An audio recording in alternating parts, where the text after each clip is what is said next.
Hello there guys, it's Comments on Comments time. I think this is Comments on Comments 4 or possibly 5, I'm really not sure. It feels like it might be 5, but I'll check before I put a title on it so I make sure I get it right. Quite a lot of these comments are going to be instructions on drifting, so if it's anything at all to drifting, I'm just going to skip it, okay? But I have read all of these instructions and I am taking them on board and they are helping. So I want to say first and foremost, thank you so much to everybody who's given me drifting tips and advice, both on these comments and also directly on Xbox. And my drifting is coming on nicely. So, I mean, there's a huge number of them though, so I'm not going to read all of them out while I'm doing this. It'd kind of take me all day. Second point, before we get started, I haven't been on Xbox hardly at all this week. We're having some renovations done and there's a lot of workmen in the apartment and it kind of feels a bit weird playing on the Xbox while you've got like workmen. So I've not been on the Xbox. All I've been doing is working on my laptop. So I've been catching up on other businesses. So I suppose that's quite good really because I was playing quite a lot. So let's jump straight into this because normally these videos take a long time and I can see immediately that I'm going to get distracted by this very first comment. I hate Rita at Alton Towers. I kind of like it, but it's just all in that first bit. It's all in the initial, you know, it kind of takes your breath away a little bit. But yeah, I like it. But I love roller coasters, and I'm now going to start talking about theme parks for probably about 10 minutes. My friend Steve, the guy who was driving when we went on the trip to the seaside, where we met some complete arseholes in Leicester. Also the guy that owns, well, used to own a Bright Yellow Capri. And my DJ friend, he is an absolute child when it comes to roller coasters. He absolutely loves them. And he's got one of those Two Swords passes that gets you cheap entry into like Alton Towers and Thorpe Park and stuff. And it gets you like the photos and things. You don't have to pay for them. So whenever I go to England, me and Steve go to theme parks because we both love them. I don't like old roller coasters that smack your head around a lot, like the Corkscrew did at Alton Towers for like the last about 10 years of its life before they got rid of it. That's just painful. But I do love roller coasters. Everything at Blackpool is amazing. My friend Michael, who I've spoken about quite a few times as well, who passed away earlier this year, he's terrified of roller coasters. And me and Michael went to Blackpool a couple of years ago. We went there kiting up and down the beach. But I dragged him into Blackpool, what's it called? The place where all the roller coasters are in Blackpool. Pleasure Centre, Pleasure Beach, that's the one. And he absolutely shit himself, even on the small ones. I did get him on the Pepsi Max and he hated it. That Grand National thing, I love that. And the Avalanche one, just absolutely awesome. But anyway, back to Steve and back to Thorpe Park. Going back maybe, I think this was last year, the year before. I think it might have been last April. It was the last time I was in England anyway. So Steve and I and another friend of ours went to Thorpe Park. I'd never been to Thorpe Park before, which is crazy because it's not even that far away from where I used to live. I mean, it's not close. Alton Towers is closer, but it's not like going to Disney World. But yeah, I was really impressed. It's small, there's not much walking around, and the rides are pretty bloody awesome. So anyway, we queued for a long time for, I can't remember what it's called, like the Colossus or Goliath or some other name that's similar to a race in Forza. But we queued for a long time on this roller coaster that's got like 10 loops or something. And when we got to the front of the queue, the seats are quite small.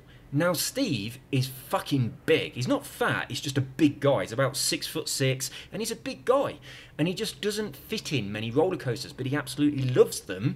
So it's heartbreaking for him when we queue for a couple of hours, get to the front, get to go on the ride, and he doesn't fit in it. So they're trying to squeeze it down. I'm standing on the straps trying to push it down. They've got an extension belt, and they still, his shoulders are too big. They still can't close it. So, I mean, the gentleman that I am, rather than getting off with him, I made him wait while I went round so I could tell him what it was like. And I mean, me and the other guy we was with, we were gonna say, it was rubbish, Steve, you didn't miss anything. But it wasn't. It was amazing. So we got off, we was like, oh, it was brilliant, you'd have loved it. So, which is quite cruel. But because of that, what they then do is give him some fast track passes so he doesn't have to queue on other rides, and it happens quite often.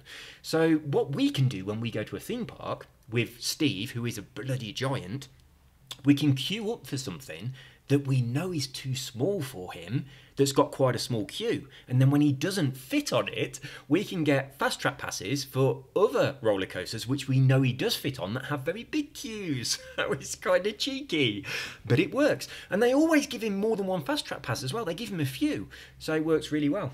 So we also we went to Alton Towers last year as well, and on air, I'd never been since they had the virtual reality headset I don't even know if it's called Air anymore, but the one where you're like Superman.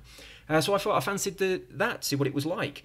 And when the ride started, they had to stop it and start it again. So when they did that, they didn't restart the VR headset, so it was completely out of time. So when we got off, we told them it was out of time, and we got fast track passes for that as well, which was pretty awesome. So we ended up with a huge bunch of fast track passes when we was at Alton Towers and when we was at Thorpe Park, and we hardly had to queue for anything, which is nice. One more slight tangent before I move on. I've never mentioned this guy before. It's not someone I hang around very often, but it's kind of like a friend of a friend. He's terrified of heights, and we're at Drayton Manor, and it's kind of, I think it's called the Apocalypse or something like that. It's one of those, you just stand or you sit down, and it just takes you straight up in the air, and then you hover there for a bit with a great view, and then it just lets you go and you just drop down. So it's one of those, right? And you've kind of got like a harness over you which is locked in place, and then there's a secondary measure, just like a safety precaution. You have like this seatbelt thing clipped in just in front of your belly, and I can smell some burnt. Oh fuck! Oh, I'm cooking, and I completely forgot that I was cooking. And I've just started making this video, and I can smell burning burgers. I'm gonna have to go and deal with that. Right, I'm gonna be AFK for the tiniest amount of time. So just occupy yourselves, and if you hear, I always think this, every time I have to go and do something, I always think, when I listen back to the video before I upload it, just to check everything, and there's that bit of silence where I'm running downstairs to grab a coffee or whatever, I always listen really, really hard in case I can hear a ghost in my apartment. If I ever do, I'm going to be dead excited, but my wife would have to move house. She would be terrified. So, while you listen for a ghost, I'm going to run downstairs and rescue my burning burger, but I will be very, very quickly, and I'm not going to edit this out.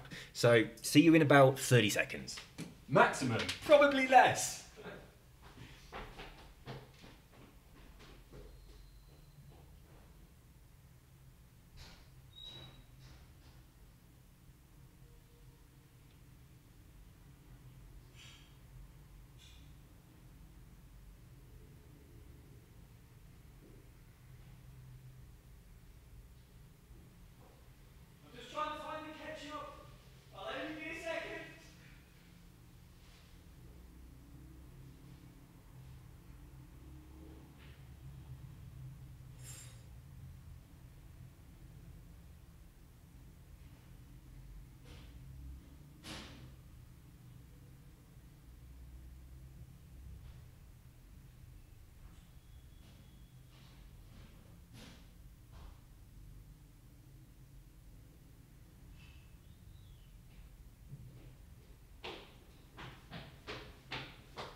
See, that didn't take very long. There's no need whatsoever to edit out these AFK parts.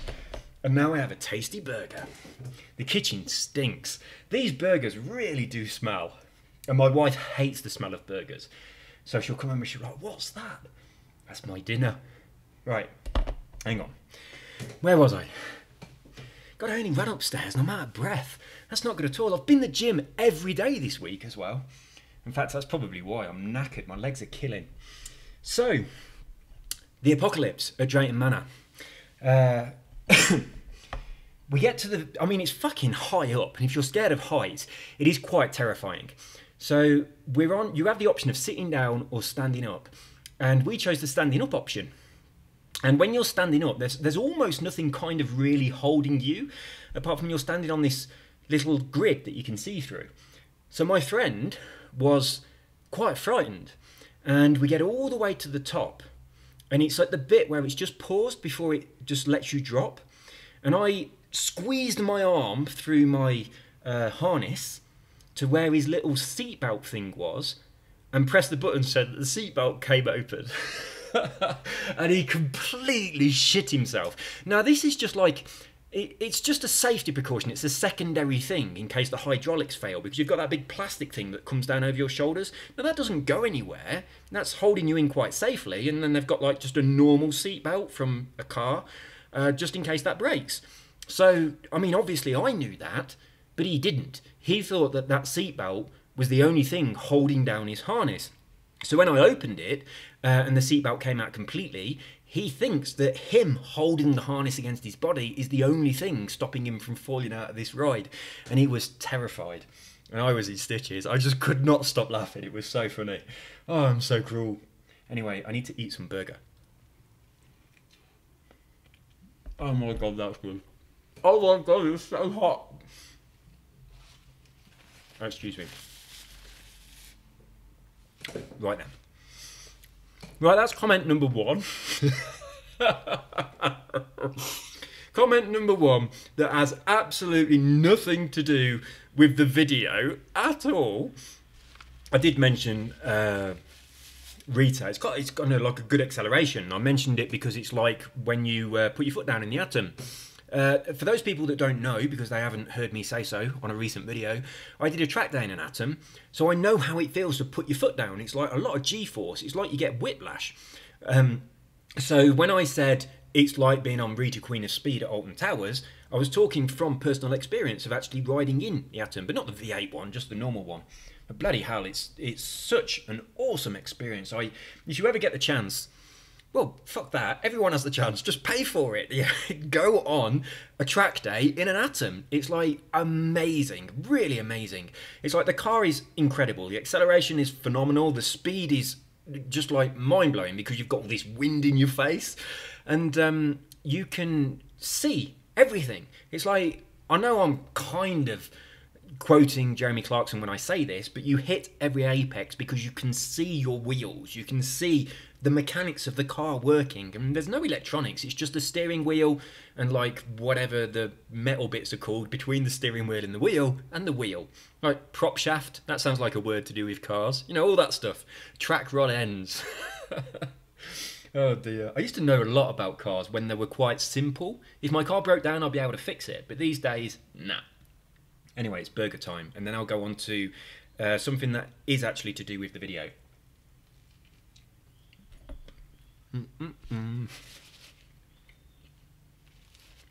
Oh my God, this is so hot. Right.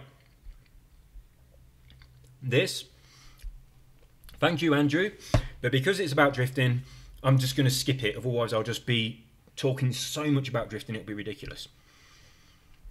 Again here, cheers Owen. Actually, I do want to mention this one. I kind of just want to be able to get in any car and be able to drift it. I don't want to have to get a car where I can drift and then be on another one. I went on Motorsport 7 yesterday, only for a brief amount of time because the workmen were coming. But I just wanted to see if I could drift on there. And God, I was so confused. All the menus really confused me. I've not played it for so long. It looks so different. And I was in the car I was already in when the game loaded up was the Indy car. So then I just got distracted by being in the Indy car and just drove around for a while and forgot all about drifting. So I don't even know what I told you. Next. Could you just get to the point a little quicker next time? That's never going to happen, is it? My videos are always going to be long. I'm always going to get distracted. These are some dealer wheelers. I like wheeler dealers. Action without the tinkering. I love the Wheeler Dealers. It's an awesome program. But whenever you watch Wheeler Dealers and they give you the price breakdown of how much it costs and all that stuff, it's like they don't ever take into account his labour, right? And he's a fucking genius with loads of really good equipment that he knows how to do everything. And it's like, if you try to do that yourself, it's never going to happen. And also on Wheeler Dealers, there's a couple of episodes where the guy they bought the car from is the same person that bought the car back off them afterwards. Wouldn't that be fucking awesome? It's like you've got a car, like a barn find, and it's been sitting in your garage for ages and you always intend to fix it up, and then you get Wheeler Dealers come round. They buy it off you, they fix it up, and then they sell it back to you for a really, really good price. It's just insane. And you know they've done a really good job as well. So yeah, I do like Wheeler Dealers. I assume that's what you was talking about when you said dealer wheelers, but there you go. Right, Fallout 4. There's a guy saying that I intentionally used a thumbnail without Fallout 76 to try and trick people into going onto my video because they thought it was Fallout 76, which I didn't do at all. I just used the thumbnail that I'd been using previously, as I replied here. I did reply several other things that I deleted first. But I am now downloading Fallout 76. I bought it, and it's downloading now, and I know I'm not going to get the opportunity to play it. Oh my god, not until tomorrow afternoon, which is a bit of a shitter really, but yeah, I bit the bullet and bought it, although I did get it on the Black Friday discount, so it's about £40, so it's cheaper than it should be, it's about a third off, but I still think from the reviews it looks terrible. I've watched a lot of videos on it and it just looks a mess, it really does, but I kind of have to have it because it's Fallout, and even though I'm probably going to be really frustrated when I play it, I've still got to get it. So, there we go. What's this? Fastest way to get cash. Yeah, I agree. I've made a video on exactly what you're talking about there, and it works. Which is the 911 Porsche and the Nissan. And there's another car as well. I don't know which one it is, but there is. You're welcome, Crispy. Right, I'm going to try and focus on the Forza videos as opposed to the Fallout ones. If you're in the Formula Drift Pack, you can get the same. Yes, you can. Oh my god, them Formula Drift cars. I got in one to try and get 3 stars on one of the drift zones. Un momento. I can't drive it for shit. I really can't. My drift score was so low. I just wheel spin all over the place. Absolutely no control. And it's horrible. I've only really driven one of them so far, but I assume they're all quite similar. But they are absolutely hideous to drive. I don't know if there's some kind of special knack to them or what, but I got no enjoyment out of it whatsoever. And I did it for a little bit, and then after that I tried the Stratos. That weren't bad, it was a bit too grippy. And then I went into the Morgan Freewheeler with my S2 tune on, which is bloody lovely for drifting. Then I went back to the BMW. This sounds like Jake XVX. I have no idea who that is. But I hope it's a compliment. Oh, I should be thumbsing these up, shouldn't I? As I go through them. Alright then.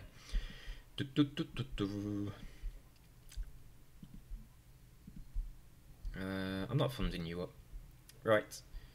Yes. Thanks, bro. You're the best. It still works. Oh, that's a thing. Fallout 4 thing. I hope that's a compliment. I'm thumbsing it up anyway. Yes, it was Fallout 4. It says in the description, Fallout 4. And also, when you upload a video on YouTube and it's to do with gaming, you click on what game it's about so that actual YouTube displays that game next to the video. It's like, I'm not trying to trick anybody. It's very obvious it's Fallout 4. The new fine art. Let's see what you guys say, because I like, oh my god. I'm not reading all that. Oh my goodness me. Right, let's have a look.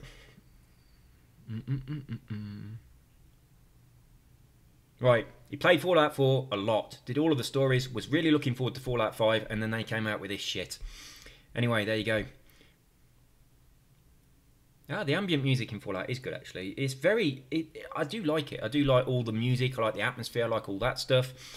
Oh my god, wait, right, it's saying here that people are pissed off that there's no human NPCs. Right, the NPCs in Fallout 4 are fucking annoying. They really are, just because they're saying the same stuff. But there's some mods that you can get that change that, and also there's some mods that give you different NPCs that are really quite cool. Whereas it seems that Fallout 76 has just fucked all that off, which is crazy. It's almost like they just couldn't be bothered to finish it. Oh, it's so depressing. Alright, Michael Mott. I'm downloading it now! So, right, it is your comment, actually, that I did see this. I've also replied to it. And because you said it's good fun solo, I have decided, it's kind of like you tipped me over. So you are the reason that it's now downloading. Whereas when I'd seen all the reviews on YouTube, I just thought, oh my god, what a hash, what are they playing at? Bethesda are never going to recover from this. Yeah, your comment and the fact that they knocked a third off is what made me download it. But I know I shouldn't eat with my mouth full. I apologise. I imagine the people that pre-ordered or bought it on the first day for full price downloaded it and thought, oh my god, this is a pile of shit. And then a couple of days later, it's a third off. Like, they're going to be so pissed off. So, alright, it does say Fallout 4 in the title. I can't thumbs that up. I can? Yeah, I will. Ah, it's Michael Mott again. Thank you very much. It's such a simple glitch, and if you do it, it doesn't seem to be working. It's just the timing is off. I have got another video that shows you the actual controller, so check that out. Right, Loudmouth. Yes, I replied to this, didn't I? Oh yeah, I did down there. I replied on the wrong one. It's like when you load up a game that you've not had on for ages. I was just so fucking confused. I couldn't do anything, right? It took me so long to like turn my torch on. It took me ages and ages to work out how to even get into my Pip-Boy. It's just really, when you haven't touched something for a while and then you load it up, it's like, what the fuck is going on? I have no idea. Right? Why don't all games standardise their controls? Like, for instance, why the fuck don't Pro Evolution Soccer and FIFA just say, I'll tell you what, shall we both have the same button for shoot and the same button for pass as opposed to having the opposite one to each other, because that's really annoying for people that play football games? Like, why don't they do that? Oh, I've got a story about a football game, actually, which is quite funny. And it's really quite amazing. My friend John, the guy who's really anal about whenever he's on a racing game, it has to be perfect. And if it's not perfect, he restarts. So when I play against him, all I do is try and push his car off the track, which just is great fun for me and really annoying for him, which is why it's great fun for me. And every time he doesn't have a perfect racing line, he's like, restart, restart, restart. So anyway, I never used to play football games, but John is a big football fan. He actually plays in a team. So he plays football a lot on like Xbox and PlayStation. Now this happened years ago. It's probably on PlayStation 2 or something. I was around John's house and we was playing football. And it was John against me and my friend Robin. So me and Robin were on the same team. Me and Robin are pretty rubbish at anything like that. Whereas John is a fucking genius at football. But also, John is a really good hypnotic subject. And I've hypnotised John loads of times. I've hypnotised him to help improve his guitar playing, help him to speak German more fluently, all sorts of stuff. Right, so I've hypnotised John a lot of times in the past. Which means I have put into John the ability for me to click my fingers and say sleep, and it puts him straight into hypnosis. Okay, so I'm around John's house, and we are playing on, I think it was Pro Evolution Soccer. I don't know which one though, it was ages ago. And he's playing against me and Robin, and he's just kicking our ass. Every single game we play, it's like 8-0, 9-0, 10-0. It's just stupid. So I hypnotised him, and I said, on the next game, you're going to be able to score 2 goals, but no more. And no matter how much you try, you won't be able to score another goal. So I just gave him that suggestion, okay?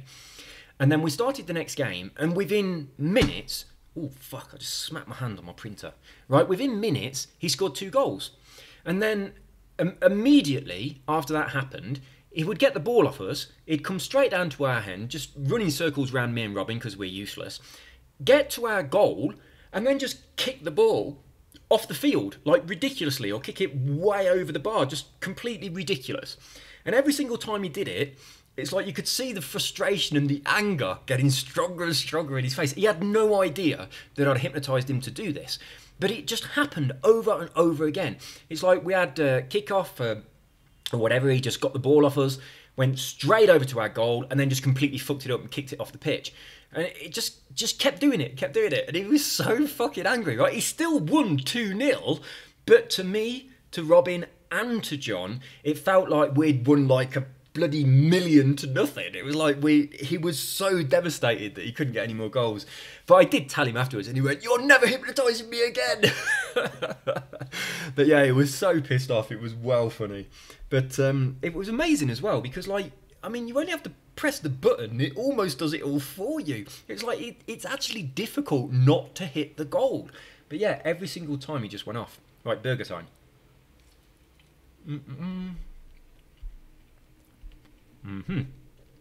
Achievement hunting. Oh yeah. Right. 1 second. On that glitch, I've got a link in the description of this video. It talks about another video that I've got where it tells you how you can get like above maximum stats and stuff like that. You can get your level up to whatever you want when you very first start the game, and then you can just like duplicate a load of stuff. But when you do it, you're not using any mods or any cheats or anything. You're just exploiting a feature in the game. So you can still get like achievements or trophies, whatever they're called on PlayStation. So it doesn't interfere with that. So you can play the game on survival mode, you can do all this cheating, get all of the achievements, and it doesn't affect it, so it's much easier. Right, that's enough on Fallout. Crack on. This game is better than Fallout 76. Yeah, Fallout 4 was absolutely amazing. I imagine it's a lot better than Fallout 76, and we will see. This is interesting. I was moaning about when you look at your Pip-Boy, which is like your menu system, it just blocks the entire screen. Now, if you're on a game where there's other real people and they can attack you at any point, you can be hidden in the forest and someone can creep up at you and attack you. Having a menu system that you have to use a lot because you've got to like eat food to survive and stuff, having all that going on with somebody creeping through the woods attacking you and you not being able to see them, that's a bit annoying. Right, hey, I friended you on Forza to do your races. They were fun. Thank you. I'm glad you enjoyed them. Bit weird how you've commented that on the video about Fallout, but still. I hadn't uploaded a video for a while though, have I? And the same person, laughing and liking Forza.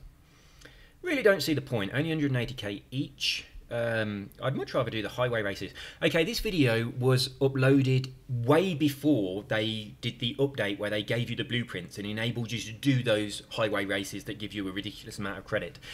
So, excuse me, back then, when the game had only just come out, this was a great way to get starting with some money. So there was a huge amount of credits, especially in the MGMGB, or was it the MGMGB? One of them anyway. So yeah, it was a great way of getting fast cash, just to get people started. Hey Katumi, I tried your blueprint many times, but couldn't get the seasonal weekly featherweight challenge to validate. Right, a few people have said this to me, and quite a lot of people actually sent me this message on Xbox as well. So I'll answer it here, and then when I come to it again, I'm just going to skip through it. What else did he say here? The KTM R500 is a real mare to handle. Yes, it is. I downloaded a tune. I'm gutted to struggle on the Forza 1 events. This spring one I missed. The one in the hypercars, I just couldn't do it. And then I didn't get much time to play because the workmen were here. So I didn't get the uniform, the high-res uniform. I'm gutted about that. I hope it comes back round again because I want all of them.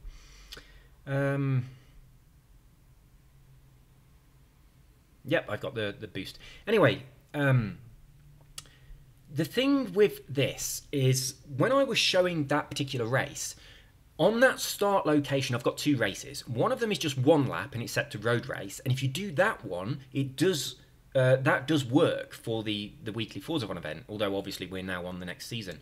But the other one was a 3-lap one that was set to dirt, so that doesn't work for this weekly Forza 1 event, so you had to choose the right one.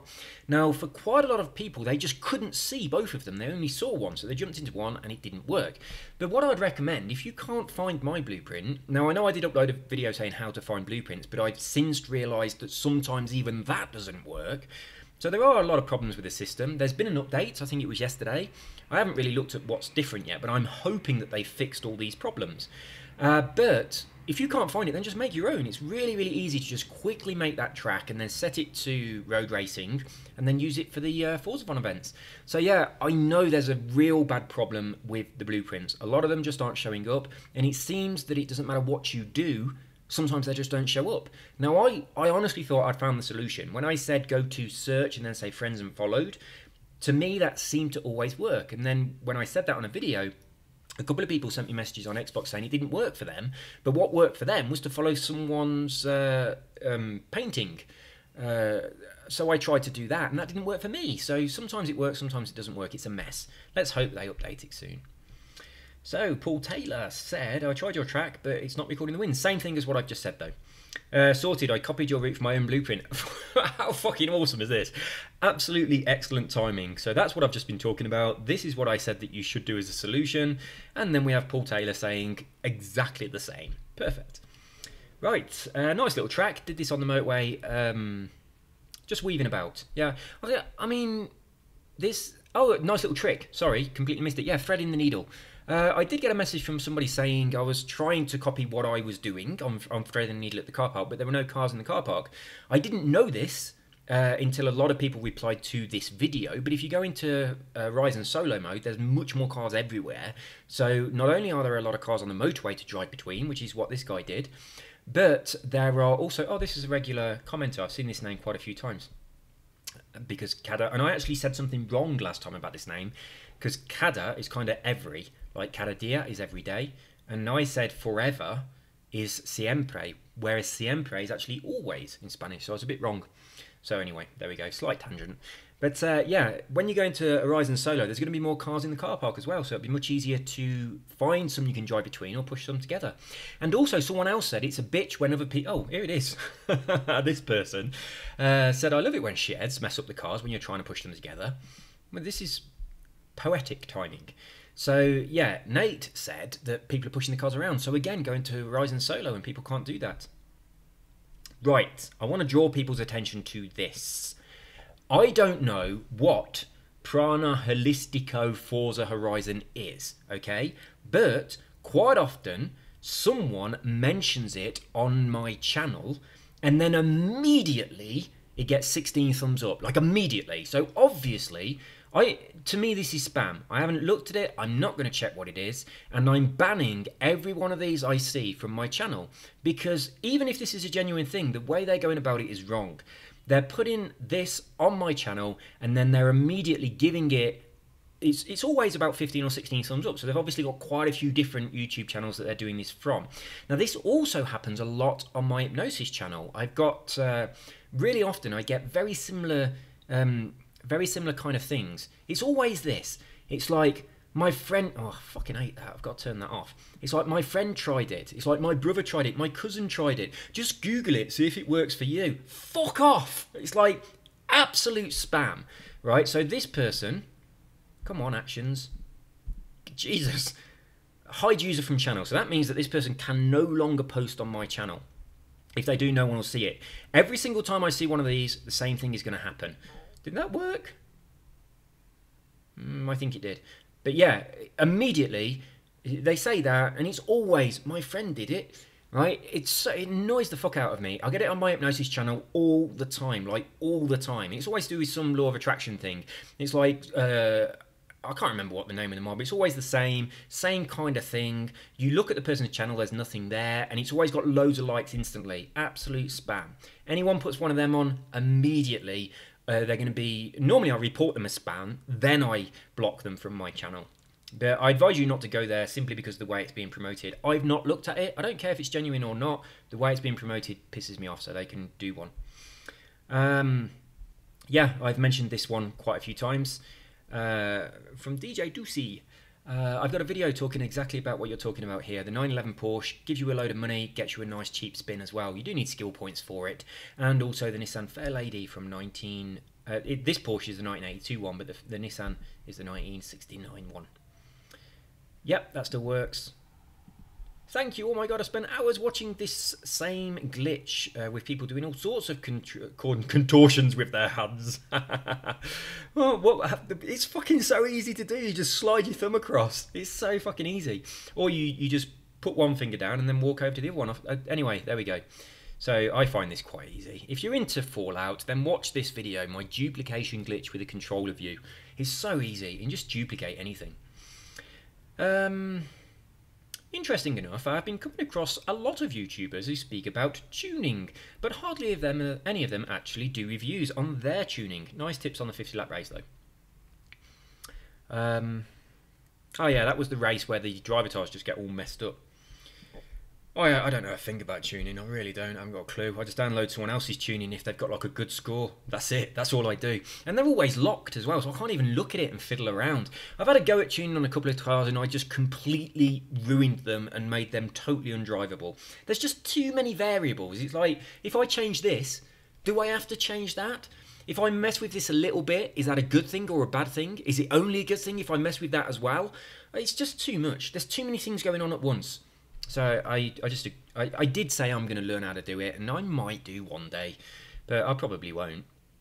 Nice work, but I would say get into third or fourth gear. Second is too low. Yeah, a few people have done this, and I've been trying it. So I've read this comment on quite a few people's replies, and I've been trying iGears. And it is working. I'm getting better on my drift scores. Got a few more 3 stars earlier on. Was it yesterday or today? I just had like a little bit of time in the morning. It's like my wife went to work. She leaves the house at about 7. And all the workmen get here at 8, so I had like about an hour jumping in and practicing as much as I could, but it's just not enough time. It was a Mercedes. Earlier on I tried to remember what car it was that has this. It's a Mercedes. So thanks, Kenneth. I'll have a look. Okay, this burger's cold now. Right. 10 minutes ago, it was all juicy. Now it just tastes like I'm eating a big lump of lard. It's fucking horrible. It's a fat burger. Right. This guy here, Robert Osborne, is saying exactly what I was talking about a little while ago. You have to... There's several different ways of finding someone's blueprint. One works for some person, doesn't work for another. So this person was trying... if you follow someone's paint jobs, sometimes their blueprints throw up. It's just weird. I'm really, really hoping that they fixed it on the update that came out whenever it was yesterday. I haven't looked yet. There you go. Yeah, exactly the same as what I'm saying. It's just fucked up for some reason. Oh, did I thumbs up the other ones? Yeah. Doing this worked like a charm, although I had to do it on solo mode because, exactly what we're saying. You get more cars in the car parks. When you're on solo mode. I didn't know that. I'm really, really glad that loads of people replied to this video saying there's more cars on solo mode, because I just didn't know. I had no idea. And it's really useful to know, because sometimes you want the cars, and at other times you don't want them. So knowing that there is a mode where there's less traffic and a mode where there's more traffic is really useful information. No, it doesn't work. Alright, I can't just thumbs this up because it looks like I'm saying yes, it does. So it was about the Goliath glitch. It's been patched. Yay, awesome. Oops, shit, did I just press that person's channel by mistake? Right, that's cool. So if you are on a PS4 and you're having problems with the Fallout 4 glitch that I show, it does work. It definitely works on PS4. It's just you've got to get the timing right. So watch my controller view video to do that. So this guy was saying it didn't work for him. I said watch the controller video. He watched it and it works now. So really awesome. It seems like a lot of unnecessary work considering you can buy the Porsche Turbo 3.3 and Nissan Fairlady. Ah, yeah, exactly. I go on about these quite a bit. Yeah, you can do that. And I mean, when you buy these two cars as well, you're guaranteed that you're going to have all that stuff in them. You need a lot of skill points, but it's certainly worthwhile. If you have a look in my garage, I've got a shitload of these Porsches. And you can also put a body kit on the Porsche, and you can put a body kit on the Nissan as well, and they look fucking awesome. So they're really nice cars, definitely. I mean, this is still valid, but there's lots of different options. Right, this video is really fucking old, and I mean, I know it says September 18, but I'll update the thumbnail because I checked it and it still worked. But it's to do with, well, it's Fallout 4, so I really shouldn't go on a tangent. But I know this, and I have added it to my new videos. Oh, Fidel Castro has commented saying this helped. Oh my goodness, on Sims 4. So I've not really got into this yet because I hate it on the controller. But they are, or already have, bringing out support for a USB mouse. So that would be awesome. So yeah, I'm going to start... Excuse me, my burger is trying to get back out. I've still got some left. It's freezing cold, but I'm still going to eat it. So yeah, I'm going to get myself a USB mouse for the Xbox. And I'm going to get into Sims because I liked it. I used to play it years ago. It's really funny. I know I've said this before in a previous video, but if you play The Sims... the very best thing you can do is just make everybody you know. Make all your friends from work or college or school or whatever. And then just let them do their thing. Like, set their personalities just like that person is. And then just watch them. I mean, just put them on auto and watch what they do. It's so fucking funny. It's like I did this years and years ago when I was working at Domino's Pizza, and I'd got like the area manager, the franchisee, all that stuff. And it was like there was people who were having affairs with each other. There was a guy who was, it was actually the area manager, a guy called Minod. He was so anal about work. He always had his uniform on, and it was on one particular day, the car come up on The Sims to take him to work. and he needed the toilet, and you could see he was panicking, deciding whether or not to go to the toilet, and then he just pissed all over the floor and then went to work smelling of piss. And I was like, oh my god, that's something that Minod would have done.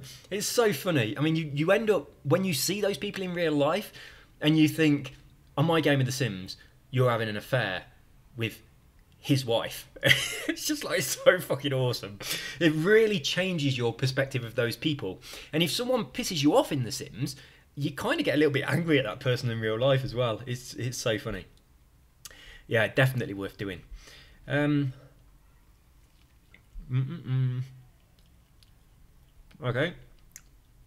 Might be an issue showing races both dirt. Oh, was it doing that? That's weird. So Philip says that both of them were showing us dirt races. For me, one shows us road, one shows us dirt. But this guy created his own anyway, so I mean, that's what I advise people to do. Whenever I put up a blueprint, I kind of want you to look at what I've done and then use those ideas for your own blueprint, as opposed to just using it. It's nice that you use mine, I get credits for it and stuff, but you do make your own, and then people can use yours and you get credits for it. One thing you didn't mention is that the BMW is four-wheel drive, which is a massive change. And I'm wondering, how did you complete weekly drift challenge for 40k? It took me 5 or 6 attempts to do it, but I knew what to do. Yeah, I did it. I did it in that car, in the BMW, the four-wheel drive one. I downloaded that particular tune because it was named something to do with drifting, right? All I did is looked at all the tunes that were available, the ones that had drifting in their title, and had been made by someone that had a high ranking of tuning, so obviously they know what they're doing. That's what I did. So I downloaded one which fit those specifications, and then I just kept trying it until I got it. But yeah, it was. It took me a while. It took me quite a lot of attempts, but I was really fucking chuffed that I did get it. And I'm getting 3 stars on a lot of the drift zones now as well. I'm struggling a lot more on the drift club because they force you to use a specific car, and some of them are absolutely fucking horrible to drive. But I love the Shelby Cobra. That's so nice. So that might be my new go-to car for drifting. I've tried your route, however, Forza Fun events... okay, we've talked about this already. And I replied to you, Mark, as well, so we're done. Big improvement on the drifting. I noticed on one I was doing yesterday that you had 113k, and I was slightly behind. Yeah! Eat my dust, John Wilkinson. Hey. Make sure that you hit the first corner about 120. Seriously? I do all of the drift...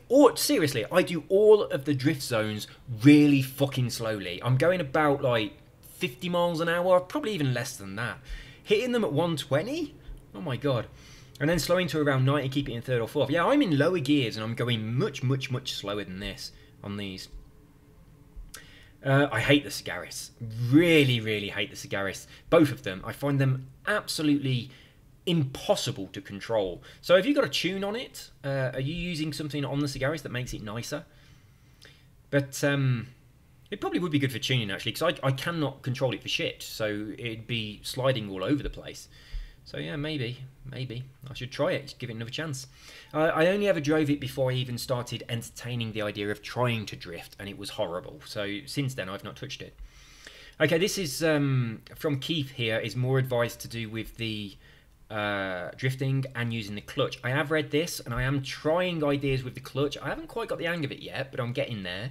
I haven't got a clutch steering wheel, but I'm using a controller because my steering wheel seems to be a bit fucked on Forza Horizon 4. It's got a big dead zone, even though I've set it to have no dead zone at all. And it's kind of unplayable. It's not nice. My wheel is the Spider, the Ferrari 456 Spider one, without the force feedback. So it's kind of like the one that's got the red grips on it. It's nice, but it's old, and it doesn't have force feedback, so it's not that great.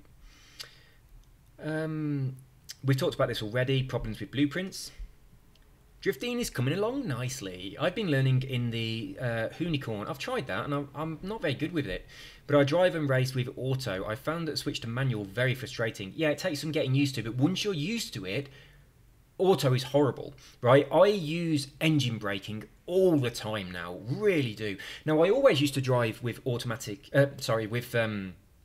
manual gears on my steering wheel. It's like a flappy paddle, and if I'm coming up to a corner, I slap it down a couple of gears to slow myself down, and I've still got really good traction. But if I brake, I end up locking up and I lose control. So as soon as you get used to gears, they are brilliant for just normal racing because they can slow you down really well before a corner without you losing all your traction if you lock up your brakes, if you've got ABS off. Which I do tend to have ABS off as well, although recently I've turned it on because I was struggling with the hypercars. I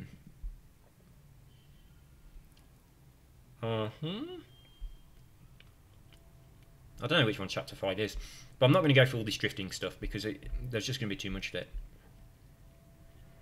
This burger seriously just tastes like a lump of fat now. It's gone hard. It's gone hard and cold, and it seriously tastes like I'm eating just a lump of fat. And not like a nice lump of fat. It's not like beef dripping or anything. It just tastes like lard. Never mind.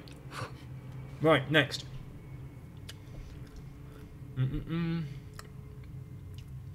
Oh, this is someone's gamer tag, DAVWAT28. He's done a few blueprints, so check him out. Have a look at his blueprints. Dare I say epic? I've not said it yet. That's the first time. Right?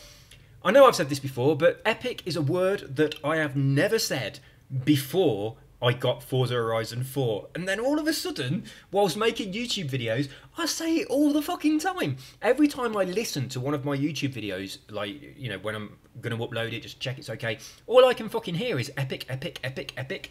Like, Jesus Christ, where has that come from? And it's not like I don't listen to myself, right? I record myself all the time for all, for all sorts of different reasons. I make a load of hypnotic stuff, and I do seminars and lectures and things, and I teach stuff. So I'm very used to hearing my voice recorded. And I just don't say epic very often at all, apart from since I've been doing this. It's so weird, really weird. But that's the first time I've said it on this one. But I tell you what, I was really, really impressed with Forza Horizon 4, especially when I started going around in the drone and looking at the amount of detail they've put into the game. And I kind of needed a word to express how impressed I was with what they'd done. It is epic. That's just the only word I can think of. It's just, I mean, they've fucked up the menu system, but I've met the guy who works on the menu systems for Forza Horizon 3, so if he's still with the company, I understand why they fucked it up. But I mean, the game is incredible. The graphics are just absolutely amazing, and the attention to detail is epic. So there we go. I needed a new word. But I mean, it's like Turn 10 Studios, one of the biggest gaming companies, really, arguably one of the biggest gaming companies, and so are Bethesda. So what the fuck are Bethesda playing at? How can a company with a huge budget for a premium game that's going to sell, it's a AAA title that sells for full price, they've been working on it for a long time, they've got the lore of the game already sorted out, it's got a big long history. How did they fuck it up so badly in Fallout 76? It's incredible. It's like, and right, I know it's probably finished downloading now, actually. I should wrap this up and play it.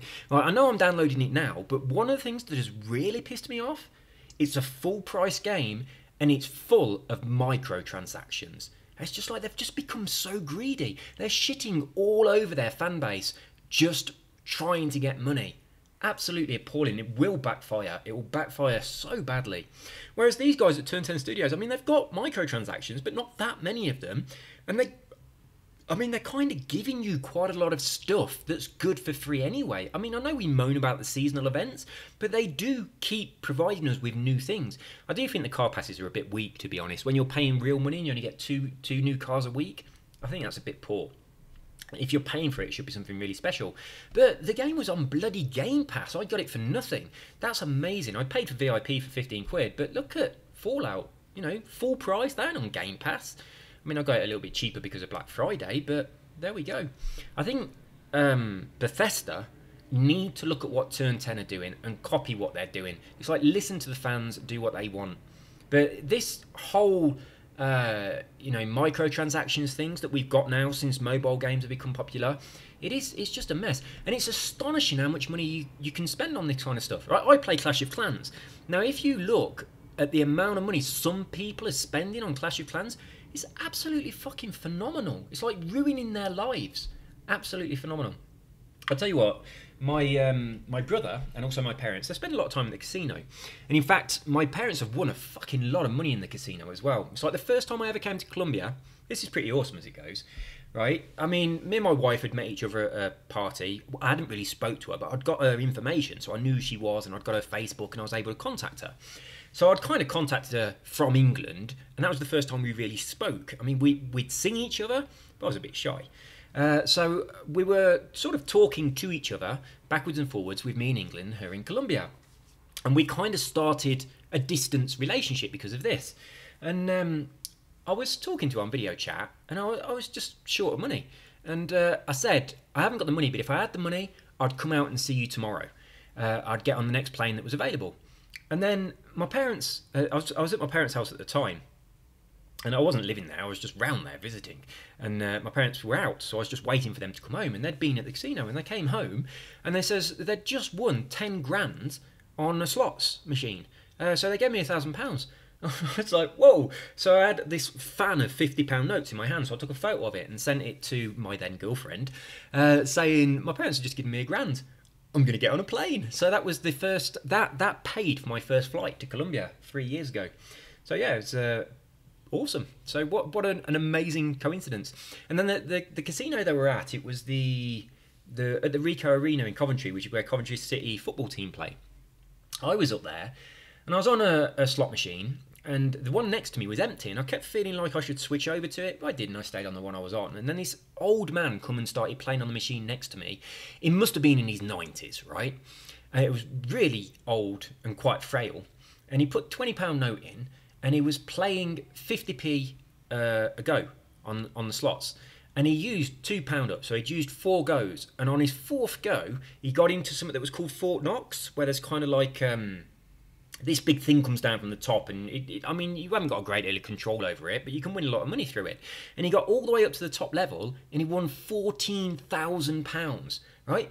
He'd spent £2. It's like absolutely fucking amazing. It was so good to see it. I was a bit worried that he might have an heart attack, to be honest, because he was quite old. But it was to see someone like that win that much money from such a small amount of money going in. It was just brilliant. I'm so glad I was next to him. I took a photo of the machine. But yeah, £14,000. It put 20 quid in, but it spent hardly anything, just a couple of pound. But what reminded me, made me think about this, God knows how I got onto this. I have absolutely no idea at all. What comment was I reading? I have no idea. Anyway, I have no idea where this came from, but what I wanted to tell you about, there's a couple who go up there really regularly, and my parents kind of see them there quite often, and they've gambled so much in that casino that they've had to sell their house, which is their children's inheritance. I mean, these are people that are in their 70s or 80s. They've had to sell their house, and they've moved into a single bedroom bungalow in quite a bad estate because they can no longer afford it was like a 3-bedroom semi, and seriously, it was their kids' inheritance, and it's all gone into those slots machines at the casino. Fucking absolutely outrageous. I mean, my parents do play quite a bit, but they're very, very strict on their budget. So they enjoy it. They love going up there, and it's nice. The people are all friendly and everything. So they kind of see it a little bit like going out. So you'd spend money going to the cinema or the theatre. So they kind of budget that amount of money and go to the casino instead.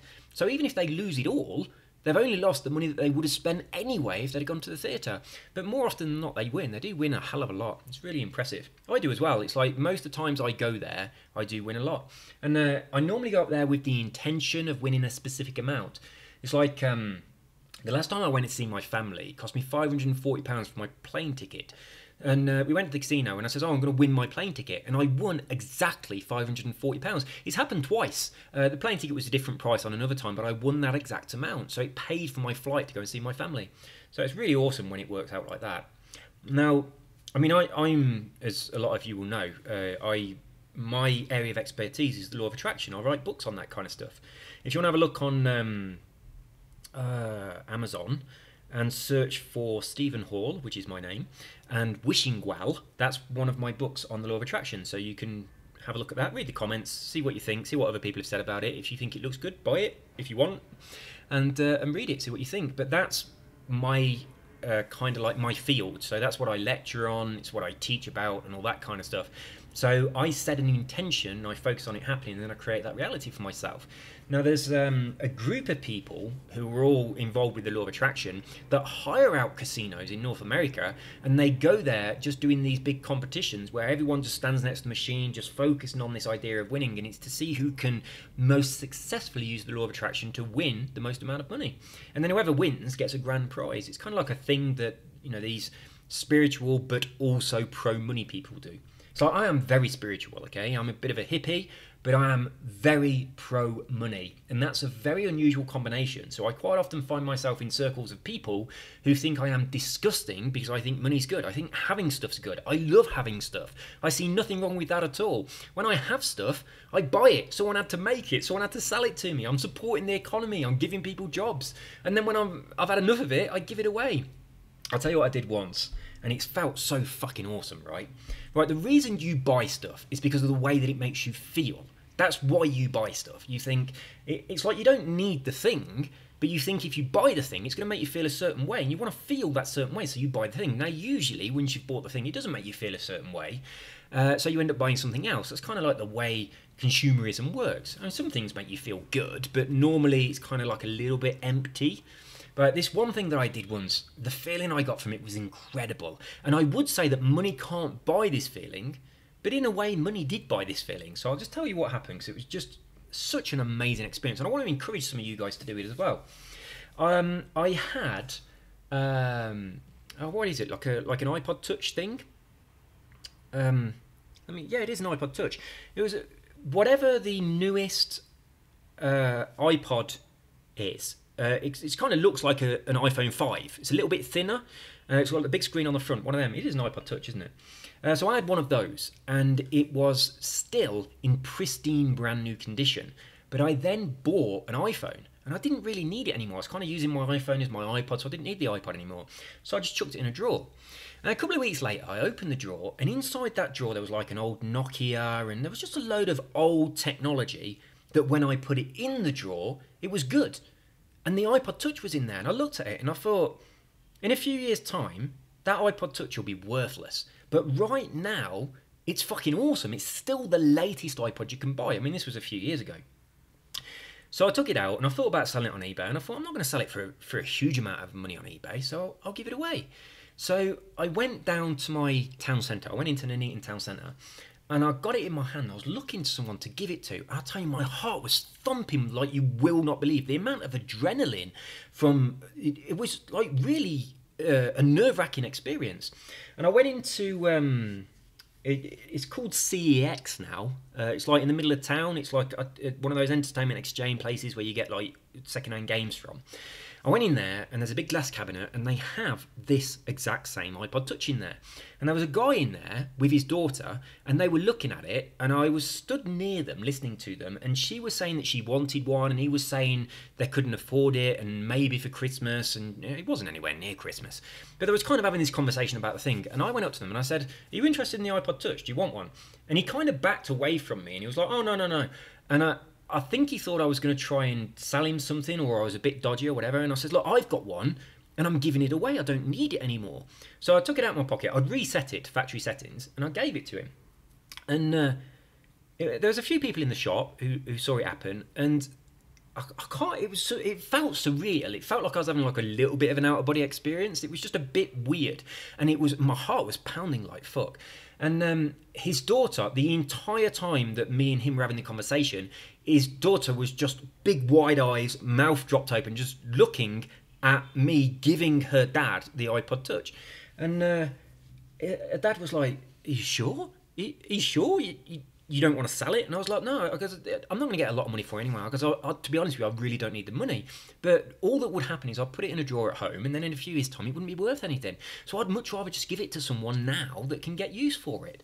And so I gave him, then I walked off, and I heard someone saying to him, oh my God, you was in the right place at the right time, as I walked out the shop.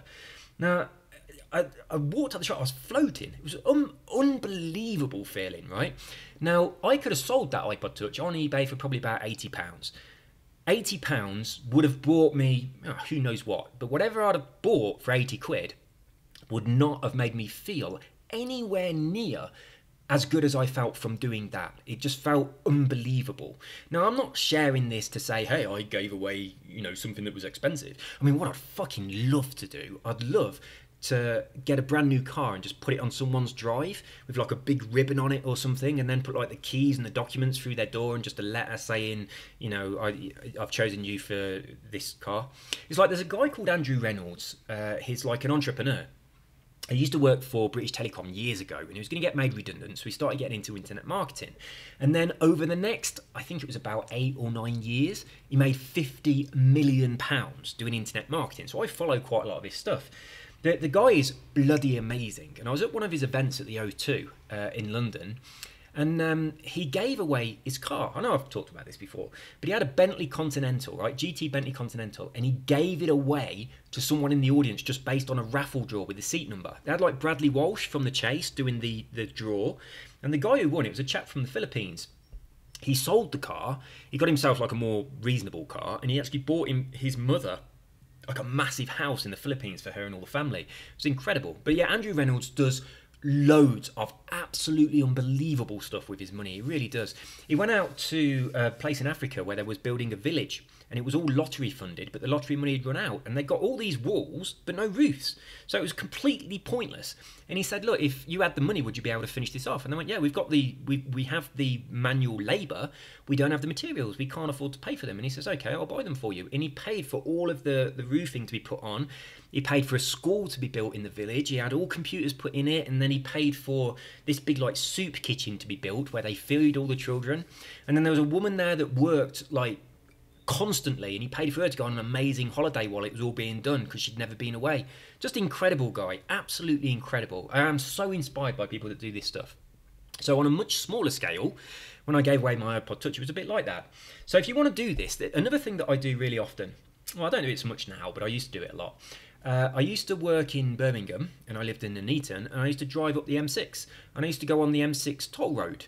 And every time I got to the toll and I paid my toll, I used to always say, oh, I'm paying for the car behind me as well. So I used to pay double. It's not very expensive, so it's like the price for coffee. But when the car behind me goes up to the guy and they go, the car in front's just paid for you, that's going to make their day. It's like such a small thing, but it's going to totally make their day. So yeah, I recommend that you just try doing some of this stuff. It doesn't cost much money, and it just makes you feel good. It's like you drive away feeling really good, imagining how that other person's going to feel when they get up to the kiosk and they say to them, oh, yours is paid for, it's free, the guy before you paid. You know, imagine how good they're going to feel when that happens. You don't have to see them, you don't have to have thanks from them, they don't have to know who you are. It's just a good feeling knowing that they're going to have a good feeling and you created it. It's good, it's really good. And I'll tell you what, for the price of a coffee, imagine if you do that every day instead of having a coffee. Or even just once a week. Just do it a couple of times a week, and you will be happy when you're driving home from work because you know you've made someone else happy. It's amazing. I have no idea where all this shit come from. Anyway, there we go.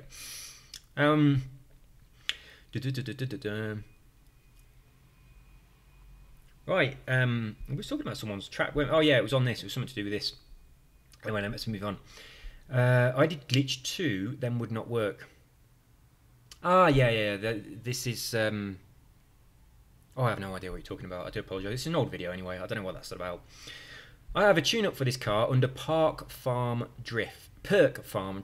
Oh, I've seen that one. Yeah, I've seen it. I almost downloaded yours. Because I did a search for any that had drift in the title, and I nearly downloaded this one. I don't know. I think possibly you didn't have such a high score on drift points on your tuner thing as the person whose I did download.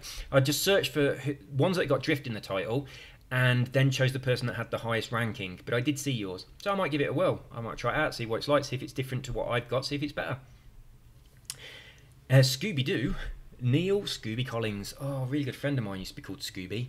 He died in a car crash a long time ago when I was about 20. So about 1994, but yeah, good friend.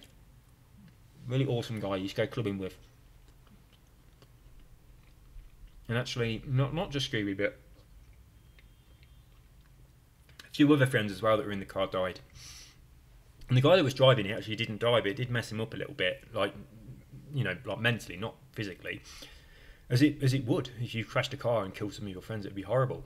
But the actual day that happened, my dad was walking home from the club, and the car, I mean, they were joyriding, but the car screeched around the corner. It nearly hit my dad, and he saw them come by, and he was thinking, oh my God, they're going to crash. And then just a bit further on, through town, they crashed, and they went over a little double roundabout, lost control, and they hit a wall in someone's front garden wall, and it killed, I think it killed 3 of them. But yeah, anyway, slight tangent, but his name was Scooby. Well, his nickname was Scooby. Excellent content as always. However, after attempting your weekly challenge blueprint in both solo and live, a lot of people are having the same thing. We spoke about this already. By the way, I only found your blueprint because it was trending and not in friends and followed. I hope they fix this. We've talked about it a lot, so I can't go on about it again, but I do hope they fix it. This person's talking about this duplication glitch. Oh my God, I hated the dog meat glitch.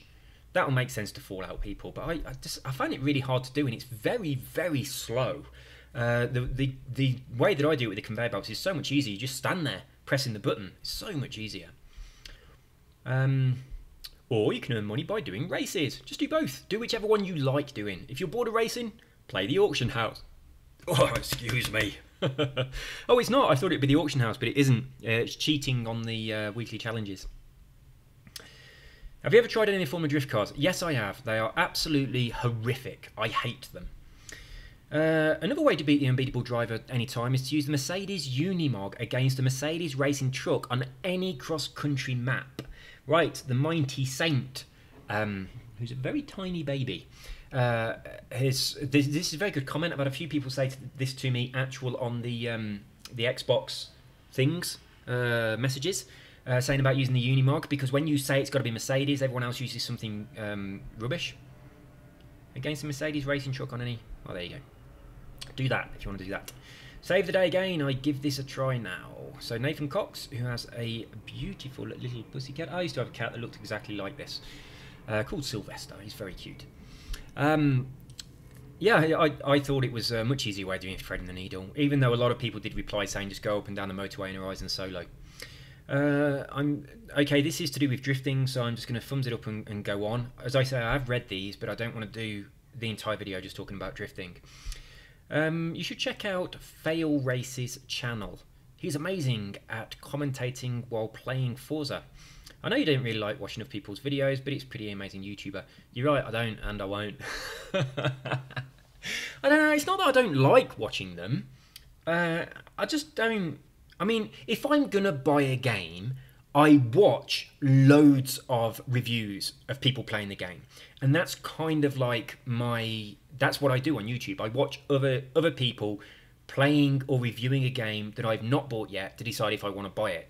As soon as I buy a game, I just don't watch any other videos at all on it whatsoever. And it's not because I create my own videos and I don't want to be influenced by them or anything like that. I just don't know. It's just not my thing. I don't know why. But I do like watching videos on games that are coming out in the future. You know, like sexy graphics and things. Like I'm looking forward to the Division 2. So I've watched a lot of videos about the Division 2 just because I want to see the graphics because they're impressive. But yeah, I just don't do that. I watch a lot of other stuff on YouTube, but not so much about gaming, to be honest. My route creator is broken. Once I make one, I go into the race. This is going to be... this is a common problem. Lots of problems with checkpoints, start and stop lines, all that sort of stuff.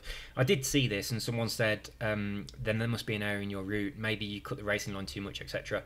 And they said they'd give it a try.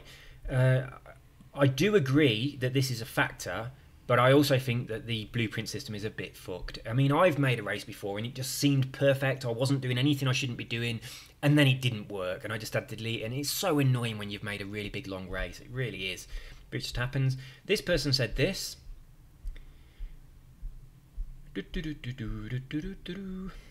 So I said this. Right, I couldn't be bothered to copy and paste anymore. I could have just selected all that and copied and pasted it over and over again, but I couldn't be asked. So Death Star Alex, what were you saying thank you for? I don't know what it was. Was it threading the needle? Yeah, it was threading the needle. There you go. You're welcome. Times lots in a wavy pattern.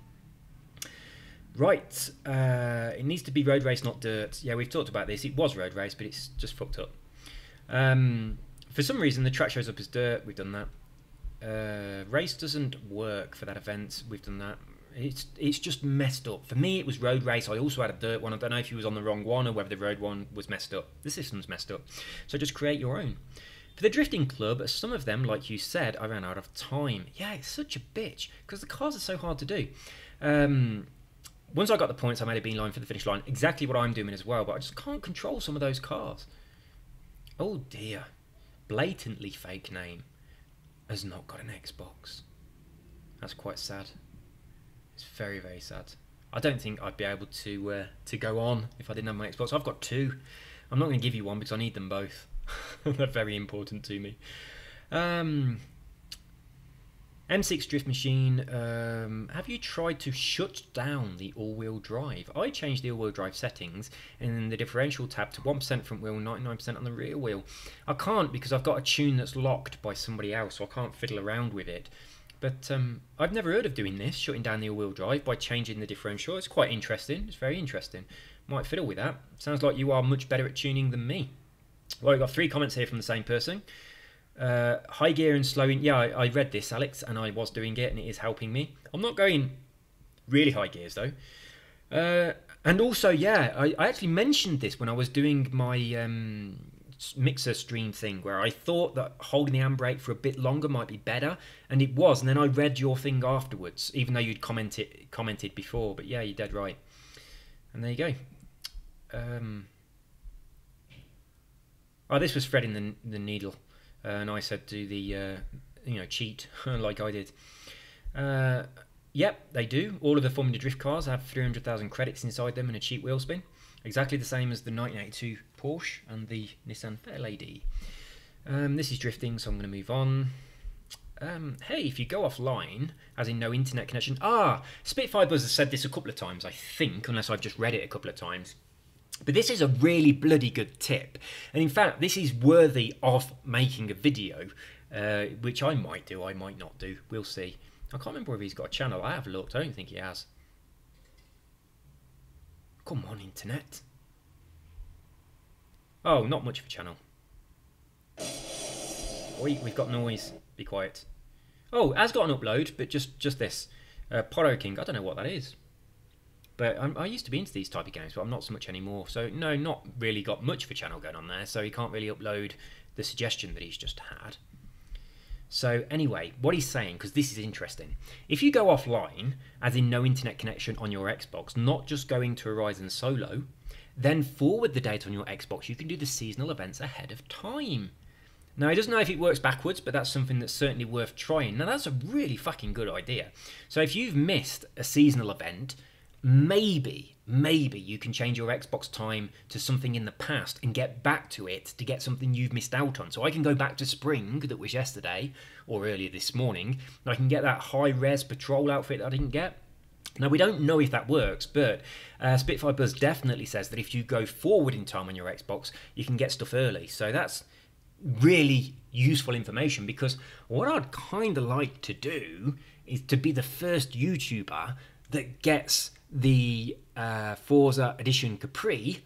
Obviously some people got it early, which really wasn't fair.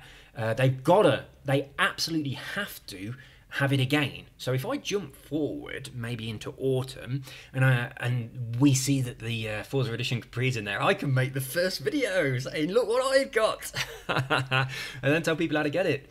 So yeah, that'd be pretty cool actually. So yeah, Spitfire Buzz, really, really, really good idea here. Really good tip. I haven't done it, but I do think it's an amazing little hack, and other people can do it. I know it's not a hack. Before you people that are quite anal about these words say to me, it's not a hack. I know it's not a hack. I don't care. Good video, dude. There's a few paint jobs for BMW I'm using on my... I just painted it myself. So, anyway... this guy is Tiger Fox Blade. I quite like the way I've got it now, actually. But I might get into the painting a little bit more. I used to love painting the cars, but that was... The last time I painted a car was in Forza Horizon 5. No, that's not even out yet. It was Forza Motorsport 5. And as you know, I've imported some of my paint jobs over, but I haven't really got into the painting on this. I assume it's the same as it used to be. I've had a tiny dabble, but it was almost just painting the whole car and choosing some nice wheels, to be honest. I didn't really get into all of the vinyl creation. But I mean, hopefully they've updated it a bit. Trying to do the average speed trap challenges on solo are almost impossible. The NPC driver tiles spawn directly in front of you so often. Well, don't do it on solo. There you go.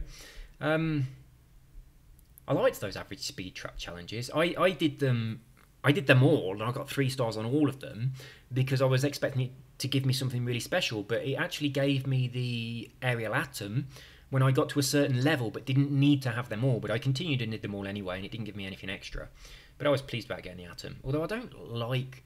It's not nice to drive. I want to get a good tune for the atom so that I can use the car. I love the car, but I'm having trouble driving it. The IP is broken as well. That doesn't surprise me. I mean, this is a really impressive game, and there's a lot of stuff that's broken. But we can forgive the stuff that's broken because it is a really impressive game. We cannot say the same thing for Fallout 76. It has too many things that are broken. Too many things. But I haven't played it yet, so I can't really judge. All I've done is watched other people's videos on it, pointing out the things that are wrong, and to me it seems like there's a lot wrong. So we'll see. Hey man, I really love your videos. Been watching you for a while now, but just never commented before. Keep up the good work. So Vamp, you have now commented. About bloody time. I was missing you. I could sense that there was somebody there that didn't have a voice. And now we hear it loud and clear. So yeah, always great to have new people, and I like that you comment, and I like interacting with them. I do reply on here sometimes, but it just gets a little bit overwhelming, and I much prefer to do this like I'm doing now. Lucifer Morningstar. So obviously you watch, what's it called? I was watching it last night. Holy shit, what's it called? Oh my god, on Netflix. I can't remember what it's called. Anyway, love your videos, bro. Anyone have an opinion on the best car for the fastest skill accumulation on the Aerodrome Blueprint unattended skill farm? There you go, guys. If you've got one, reply and tell him. So, God, that's really bugging me now. It's called Lucifer. Holy fuck. It is actually called Lucifer. I'm sitting here going, Lucifer Morningstar. That's the main character in a program called something I can't remember the name of. Oh, I quite like it. But it's such a weird... right, for those people who have watched Miranda, from not Haters Back Off, that Miranda, actual Miranda, the TV show sitcom in the UK with Miranda and Stevie... the guy who plays Lucifer, Lucifer Morningstar in Lucifer, he's in Miranda as well, and he's Miranda's love interest, and he runs a bar, I think, and he's such a different character. So I love his character in Lucifer because it's so different to his character in Miranda. But yeah, it's Tom Ellis, that's his name. But yeah, he's good. It surprised me when I first saw it. I thought, what the fuck? How have they chosen him for this role? And he kind of does it quite well. I quite like it. So there we go. And it's like, I mean, how far through am I? I'm not that far through. But the Decker, his partner, policewoman person, it's like, I don't know. I have no idea.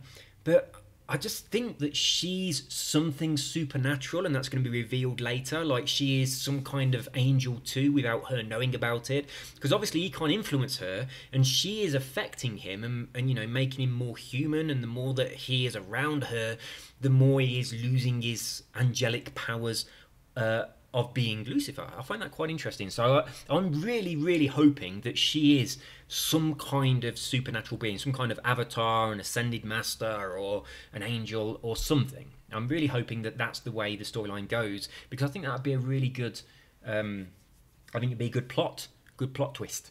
But whether or not that happens, we'll see. Some of you will already know. Some of you will not have any idea what I'm talking about. But yeah, it's not too bad. Me and my wife watch a huge amount of, well, my wife and I should say, watch a huge amount of Netflix. She watches a lot more than I do. God, she will sit in front, right? She will sit in front of something and watch 2 entire seasons in one go. It's like, I can't do that. If I watch just television, like a film or a series or anything, even just something on TV, after a while it feels like my eyeballs are melting. It's just like, it feels like my brain has gone to mush. But I can play a game all day. And I think it's because you're actually involved with it and you're affecting what's going on the screen, and there's a lot more thinking going on. It's not so passive. But yeah, I could play a game all day, but she's exactly the opposite. If she plays on a game, after half an hour, she's got to go. She can't do it anymore.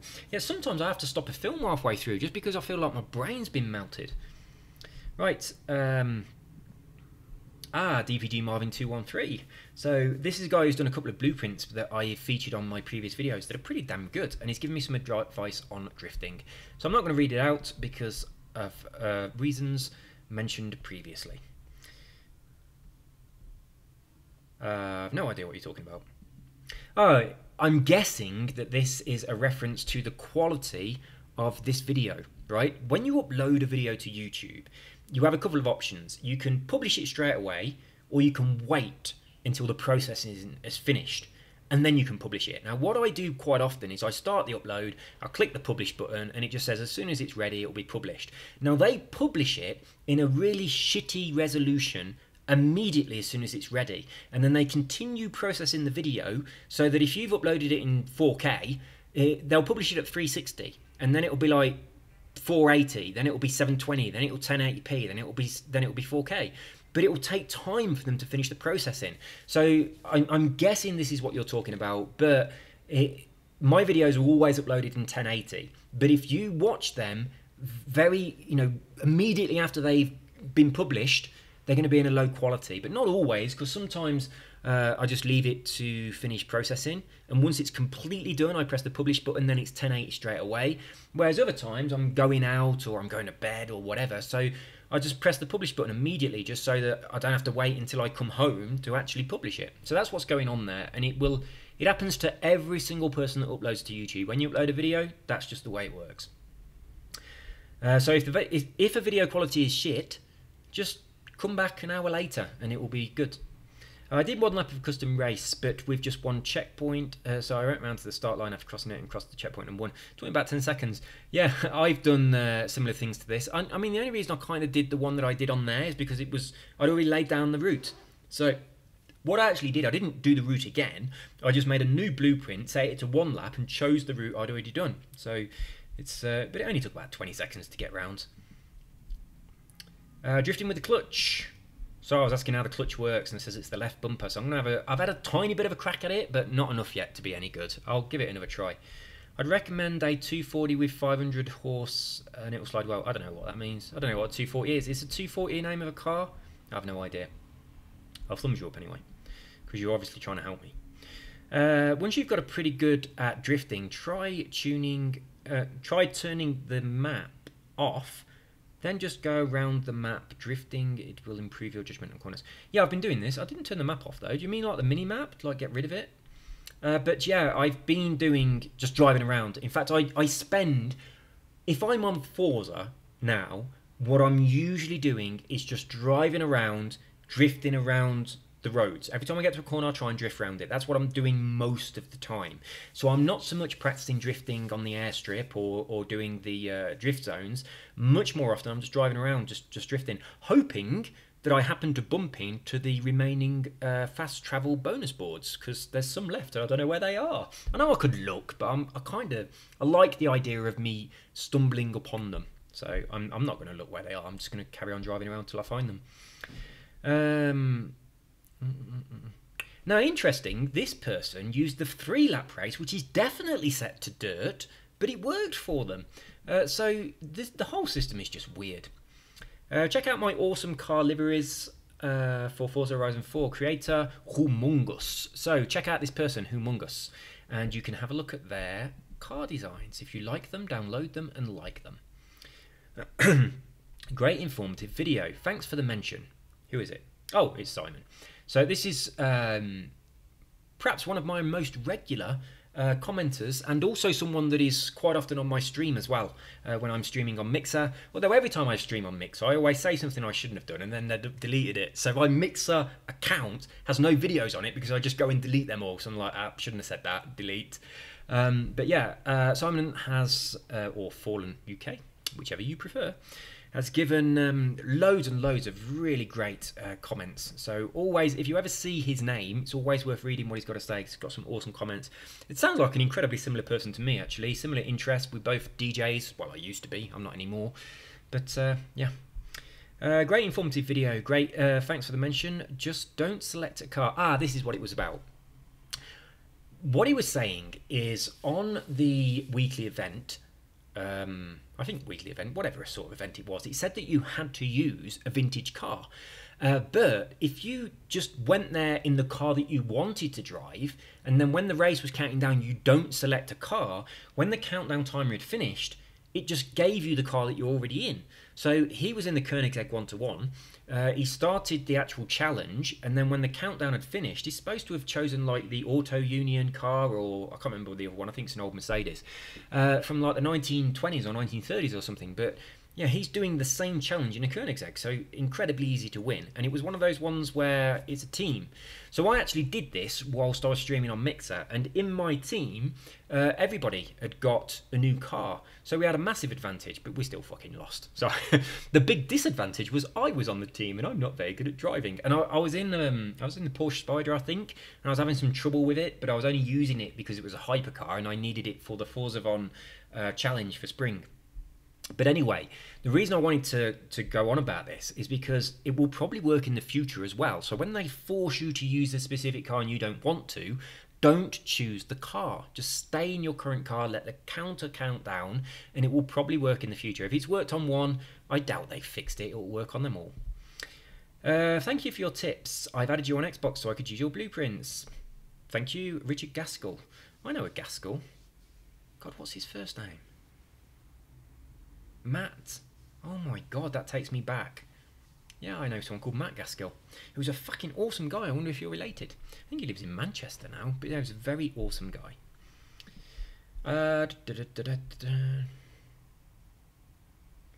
What? Okay, I love Havel. That is, what you're saying there is, you are definitely completely missing what you need to do.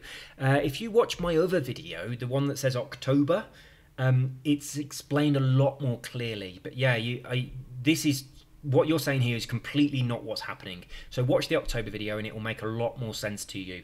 What you're essentially doing is when the thing goes into the conveyor belt, you're going to try and pick it up at the exact same time that it goes into the conveyor belt. You end up with two. You end up with one in your inventory, and you end up with one in the conveyor belt as well. So after a while, with them going around in a big loop, you just stand there picking them up over and over again, and you get loads and loads of duplications. I'm not going to thumbs that up because it's not. Whenever a comment is kind of like saying something that isn't quite right, if I thumbs it up, it's like me saying I'm saying it's right. Thank you, Owen. This is another regular commenter, Owen PF. I've got a friend called Owen, so I always notice your name. I always wonder what your little thing is. Can I zoom in on it? Oh, no. I'm going to go to your channel and see if it's bigger. I always thought it was just someone's eye, but it's not, is it? I can't really tell what it is. Is it a toy? I think it might be a toy. That's no videos. It's probably a... Yeah, I think it's a toy. Some fur. That's what I think it is. Your drifting has improved so much, by the way. Well done. It's really good. It's getting there, isn't it? I haven't practiced for a few days simply because of the workmen being here, doing a really shit job of installing a door that costs £1,500. That's like so expensive. I'll tell you, they've proper fucked it up really bad. I'm not happy. And my wife's not seen it yet. She won't see it until tonight. But they kind of... I think they've put the lock in the wrong place, which meant that when you close the door, rather than the door, it's a sliding door, rather than the door hitting the recess, the actual lock circle piece actually hits... kind of like, I don't know what you'd call it, but in order to correct this, right, rather than just correcting their mistake of putting in the wrong lock, they've actually hacksaw out a groove, like a round circle from like the recess, and it looks fucking awful, really awful. And it was like £1,500. Right, that's so expensive. Unbelievable. I'm really not happy. And she'll be even more unhappy because this is actually her apartment. I mean, she lived there before I came to Colombia, so they've made a complete mess. But it's the good thing about the door is it's got like 4 sheets of glass, and it's specifically for soundproofing, which is what we really wanted because it's quite noisy around here. So when the door is closed, it's really good soundproofing, but they have really fucked up doing the lock on the door, and it's kind of, it's like they made a mistake, and then rather than correcting the mistake, they just bodged it so it'd work, and it looks shit. Right, really not impressed. Nice, man, you are better, but in my opinion that car is not good. Though, I mean, yes, you get much skill points. Yeah, I kind of want to like that car because I've bitched about it so often and said that the Renault is better, that I'm kind of sticking with it to try and give it a really good chance. That's my idea with the car. One of my favourite cars for drifting is the Alfa Romeo 4C. I've not tried it, but I will. Yeah, I'm going to try it. I've not tried it.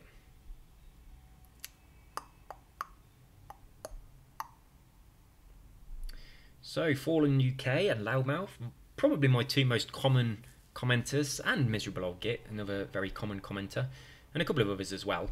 But it's nice that you're chatting with each other. The Morgan Freewheeler. Oh, I love the Morgan Freewheeler. It's fucking amazing. With an all-wheel drive drift tune, I don't know whether the tune that I've got it is drifty or not. I just downloaded a fast tune because I wanted to drive around in the car. I wasn't even thinking about drifting at the time. But the one I've got is nice for drifting. What have we got here? I suck at drifting and I'm just learning like 2 years, but I am managing to get some unbelievable scores in that beast. Yeah, anybody who has not tried the Morgan Freewheeler with an S2 Class tune in it, you have to do it. It's fucking lovely, and it is the only car that I really like driving in far chase cam. Normally I'm cockpit cam, but I've been going into far chase cam for my drifting because it seems to be easier. But I love that car in far chase cam. It looks like you're in an aeroplane and the wings have dropped off. It's brilliant, absolutely brilliant. It's so much fun. You have to try it. Hang on. Yes, I did. Right, what we got here. Do circles first in both directions, then do figure of eights. I can't do the circles yet, but I can kind of do the figure of eights, and the figure of eights are a little bit more fun, but I'm going to learn to do it all, okay? But at the moment, I'm kind of a bit more focused on just driving about. Here's Owen again. What is that? I do think it's a close-up of a cuddly toy. I did the exact same thing, just I did it at Almsden on Sea Sprint, the road racing event right at the bottom of the motorway. Yeah, just doing the cheating thing with a really short track. Can I make a Forza Horizon club, please? Yeah. I've not even looked at that kind of stuff. I'm not into that side of the Xbox much. I've only just started using Mixzone. I don't really understand it. I don't really understand the clubs. But I'll have a look at it and I might do one. It's not going to happen really quickly though, because I assume that Fallout was downloaded and I want to get into it. Saves a lot of time and effort. So yeah, that was the cheating track again. Yo! Albie Kane. I used to know someone called Alfie Kane with an F instead of a B. It was a DJ back in the day when I was from Coventry. Alfie Kane. Oh man, you just brought back some memories. Yo, good old Alfie. Can I get a shout out? Kai Bryden? Kai Bryden. Big shout out going out to Kai Bryden. Yeah! You can get a shout out. You was first at what? At looking at this video. There we go. I find all that first thing a little bit weird, to be honest. But I still quite like it. In fact, I've commented on one of my own videos and then put PS first. And then I did that, and then like, I don't know, like a minute or something later, someone else commented and said first. I was like, no you wasn't, I was first. Fuck off, it's my video, I was first. So, and then I saw ones that someone commented and they went first, and then there was another comment that said first. And then I refreshed the page and that person had deleted their comment. It was like, you have been defeated. My Renault 5 Turbo FE has all the perks unlocked, and my skills only get to 1 to 50 points. Any ideas why? Ooh, that's weird. I don't know why at all. That's really strange.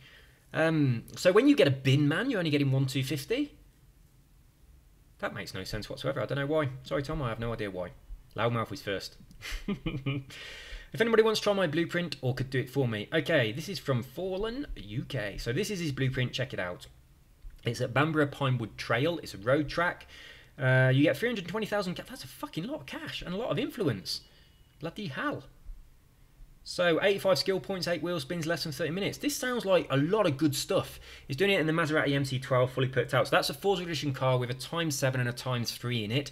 It's not a car you can just go and buy on auction. People don't really sell them. You don't see them very often. And the only way to get it is to unlock it out of the 300S Maserati, which is a beautiful car, so it's worth buying. So it's an expensive way to get it. A lot of skill points, a lot of money, but it's well worth getting it.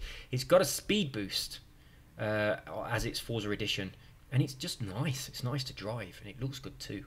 So yeah, check this out. See what you think about it. And also, I'd like to say, for those people that don't know, on this video here, how to find blueprints, and also on my blueprint guide video, which is this one here, I have asked people to put their blueprints. So if you look at this video, go to the comments on it and have a look at the comments. So, oh, it's the same one again. It's put it in both places. So I've asked people specifically to put their blueprints on these videos. So I think this one would be a more appropriate one. So the Ultimate Blueprint Guide. So please do have a look at that video, look at the comments and check out some people's blueprints. I've asked them to put all this information so you can decide which ones you want to race. Some of them are going to be guaranteed wins, whereas some of them are just going to be a lot of fun to race but challenging. So look at it, and if you've got a blueprint as well, please do comment on that video and share it as well. And that video is going to become like just like a bit of a place where people can put their blueprints and other people can find them. Right, at any moment, my wife will come home. So when she arrives home, I'm just going to shut the video down. So it will just be, if the door buzzes, it's going to be see you later, guys, and I'll press the stop button because I think it's not fair for me to do this stuff while she's here when she works such long hours. So I'm just going to warn you that I might quickly say goodbye. So if your comment is the next one, and then I quickly say goodbye, I do apologise, but that could happen any moment. I hated it because it was not good. I was not good at it. No, I enjoyed it. Blah, blah, blah, blah. Same with me. I absolutely hated drifting, but now I'm getting a bit better at it. It's actually starting to feel really fucking good. It's like, seriously, it feels like Starsky and Hutch, okay? And the number of racing games that I've played over the years that all have a drifting element to them that I have completely ignored. I have a huge catalogue of games that I can jump back into as soon as I get good at drifting. I'm kind of looking forward to that, to be honest. How do I PM you? I think I have a question you could make a video over. Just put something on here. You can't PM me on, I don't know about that kind of things. You can send a message on Xbox, but I very rarely look at them. I've got fucking hundreds, so I just don't look at them. But if you want to send me one, I'll see it eventually. Sometimes I log on to the Xbox social website thing and I just go through them all very quickly, replying. But most people are asking me the same questions, saying the same things. And I prefer it when people put stuff on here because then I reply with either a comment or on one of these videos. And then other people that had the same question, they get the benefit from the answer as well. And also, quite often, I don't know the answer, but one of my subscribers does. So when you ask me a question on here, you can benefit from that. But if you do it on the Xbox, that just doesn't happen. Normally, I don't even see the question. So we got another one here from Jaded Fett. Look at all this. Awesome information. Tells you where it starts, what you get, the car he's using, the skill points, how long it takes. Check it out. Try out these blueprints. I think it's so awesome how people are putting all this really useful information. You've got to do it. Got to do it. I'm subscribed to Dubs and to you. So yeah, Dubs is the only other video that I've watched. And I've only watched one. I just watched that video that was to do with the tutorial. I did notice on his channel that on his like channel video thing, it was to do with a Morgan. He was trying to so yeah, I watched two. I watched this one as well. But what he was doing is trying to tune the Morgan to make it drifty. I didn't watch it all. I watched some of it and then I went over to his tutorial video. But yeah, I like his stuff. I'm not going to watch any more of it simply because I just don't do that, but there you go. If you add me and tell me what car you want it for, I'll make a drift tune. I'm 8 out of 10 at making tunes. I've got to be honest, I kind of want to be good at drifting in just a car that doesn't have to be tuned for drifting. So I don't mind if my car isn't really, really suitable. I'm not bothered about that level just yet. Just wanted to tell you that I very much enjoy watching your channel. I am 56 years old. Okay, I just wanted to tell you that I very much enjoy watching your channel. Well, 56 ain't that old, is it? I shouldn't talk slow and loud. And I've only been gaming for about 8 years. Isn't it fucking awesome? I love gaming, I do. I mean, for a person like me that grew up in the 80s, I grew up with gaming. I had like the original ZX80 Spectrum, which was a membrane keyboard, and I used to try and program my own games on there. And it started. I mean, I had Pong. It's like I had the first video game and Breakout and all that stuff, and you know, Gauntlet was ages later and in arcades, but all of that stuff. I grew up through gaming, so it's evolved with me. So I love that I'm a gamer. But the idea of someone being 56 and then 8 years ago discovering gaming, it's just like opens up an whole new world for you. It's amazing. Forza 4 has become my favourite game since way back when I used to play Burnout Paradise. Burnout Paradise was really good. I loved it, but I've downloaded the new version, and it just doesn't. I don't know. It doesn't feel right. I love this. I love the music though. The music in it is brilliant. I wish the music was the same as it in. I wish that you had a radio station in Forza Horizon 4, which was like Burnout Paradise, but unfortunately you don't. But yeah, I love the music in Paradise. But the original, I played to death. I loved it. The remake, I don't know what it is, but it doesn't feel right. It feels like the cars are too light, and it just doesn't feel real. I don't know why, and I just don't like it.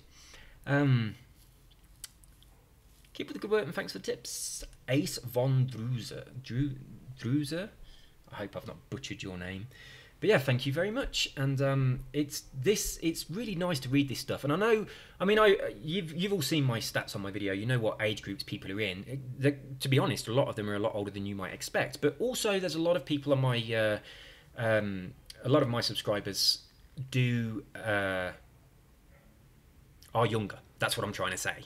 And I mean, you guys that are younger, that have grown up with incredibly good games, consider that when us old folks were younger, we didn't have any of that. So you can imagine someone who's never played any games at all just suddenly getting into this. Imagine how fucking exciting that is. All you've ever done is like watch TV and watch some movies and gone to the cinema, and then all of a sudden the world of gaming, something you can interact with, is fucking awesome. So yeah, when someone, I mean, I've introduced my dad to gaming a couple of times, just a couple of things. He had a quick go on my steering wheel on a racing game once, and he got into a couple of games on the iPad and things like that. But it's like I showed him a few things, and I actually saw his pupils dilate. Right, I was watching his face, and you saw his eyes widen, and his pupils dilate, and I was thinking, I mean, my dad's he was born in 1941, so he's like 77, and so he's old, and he's not really had any experience of gaming throughout his life. I mean, I've always been a gamer, but he doesn't watch what I do. It's just up in your bedroom, isn't it, when you're a teenager? But yeah, you know, only over the past few years I've started showing him some games, and he's really blown away by them. And it is, I think a lot of people think that it's kind of a kiddie thing, but they don't realise how big budget they are. It's like the industry, it's like the film industry. It's like professional, well-known actors doing voiceovers in games. There's a tremendous amount of money and work goes into them. I think it's amazing when someone who is a little bit older finds games, because it is an entire new world. I love it, I really do. And here we have Miserable Old Git. What was the video, Fred and the Needle? You're very welcome. I don't know why he's saying take care. I don't know what was going on. What was happening? I'd been away for a while, maybe. I wasn't worried. So, Miserable Old Git is Bob. So, Robert. So, hello, Robert. I don't know where you're from. I don't know, but I assume you're from the UK, but I just really don't know. You just seem like you are. As far as I know, the best suited vehicle for that type of track is the Subaru vehicles, Ford Raptor or 50% power distribution. Okay, that's beyond me. But this is the type of track where the driver tires really mess up and you get guaranteed win. So that one where they get stuck in all those shipping containers. Or you can just go offline and then the traffic will clear. Oh yeah, a lot of people said this. I didn't know. Thank you, Daz72. And all the other people that commented this saying when you go offline there's more traffic. I had no idea. I just don't go offline unless it disconnects, and then I just don't notice those things. But now we know. If you want traffic, go in solo mode. If you don't want traffic, go on not solo mode. Whatever it's called. Forza with people. Thank you. If you've got, oh, there we go again. From Spitfire Bus saying the same thing. You get more traffic offline. Brilliant idea, by the way. How's drifting going? It's going good. I haven't had any practice for a few days now. Not like proper practice. On that first day, I got a blister on my finger from practicing drifting, right? And there was a few people that just sat in their cars watching me going round and round and round and round at the airport. I was thinking, I bet I've got loads of messages on Xbox fucking message thing. I'm not even going to look at it. But I mean, I get a lot of messages saying, "Are you there? Hello, hello, hello?" Because you lot, I mean, not all of you, but some people obviously think that it pops up on my screen saying you've got a message, but it doesn't, because all of that is turned off.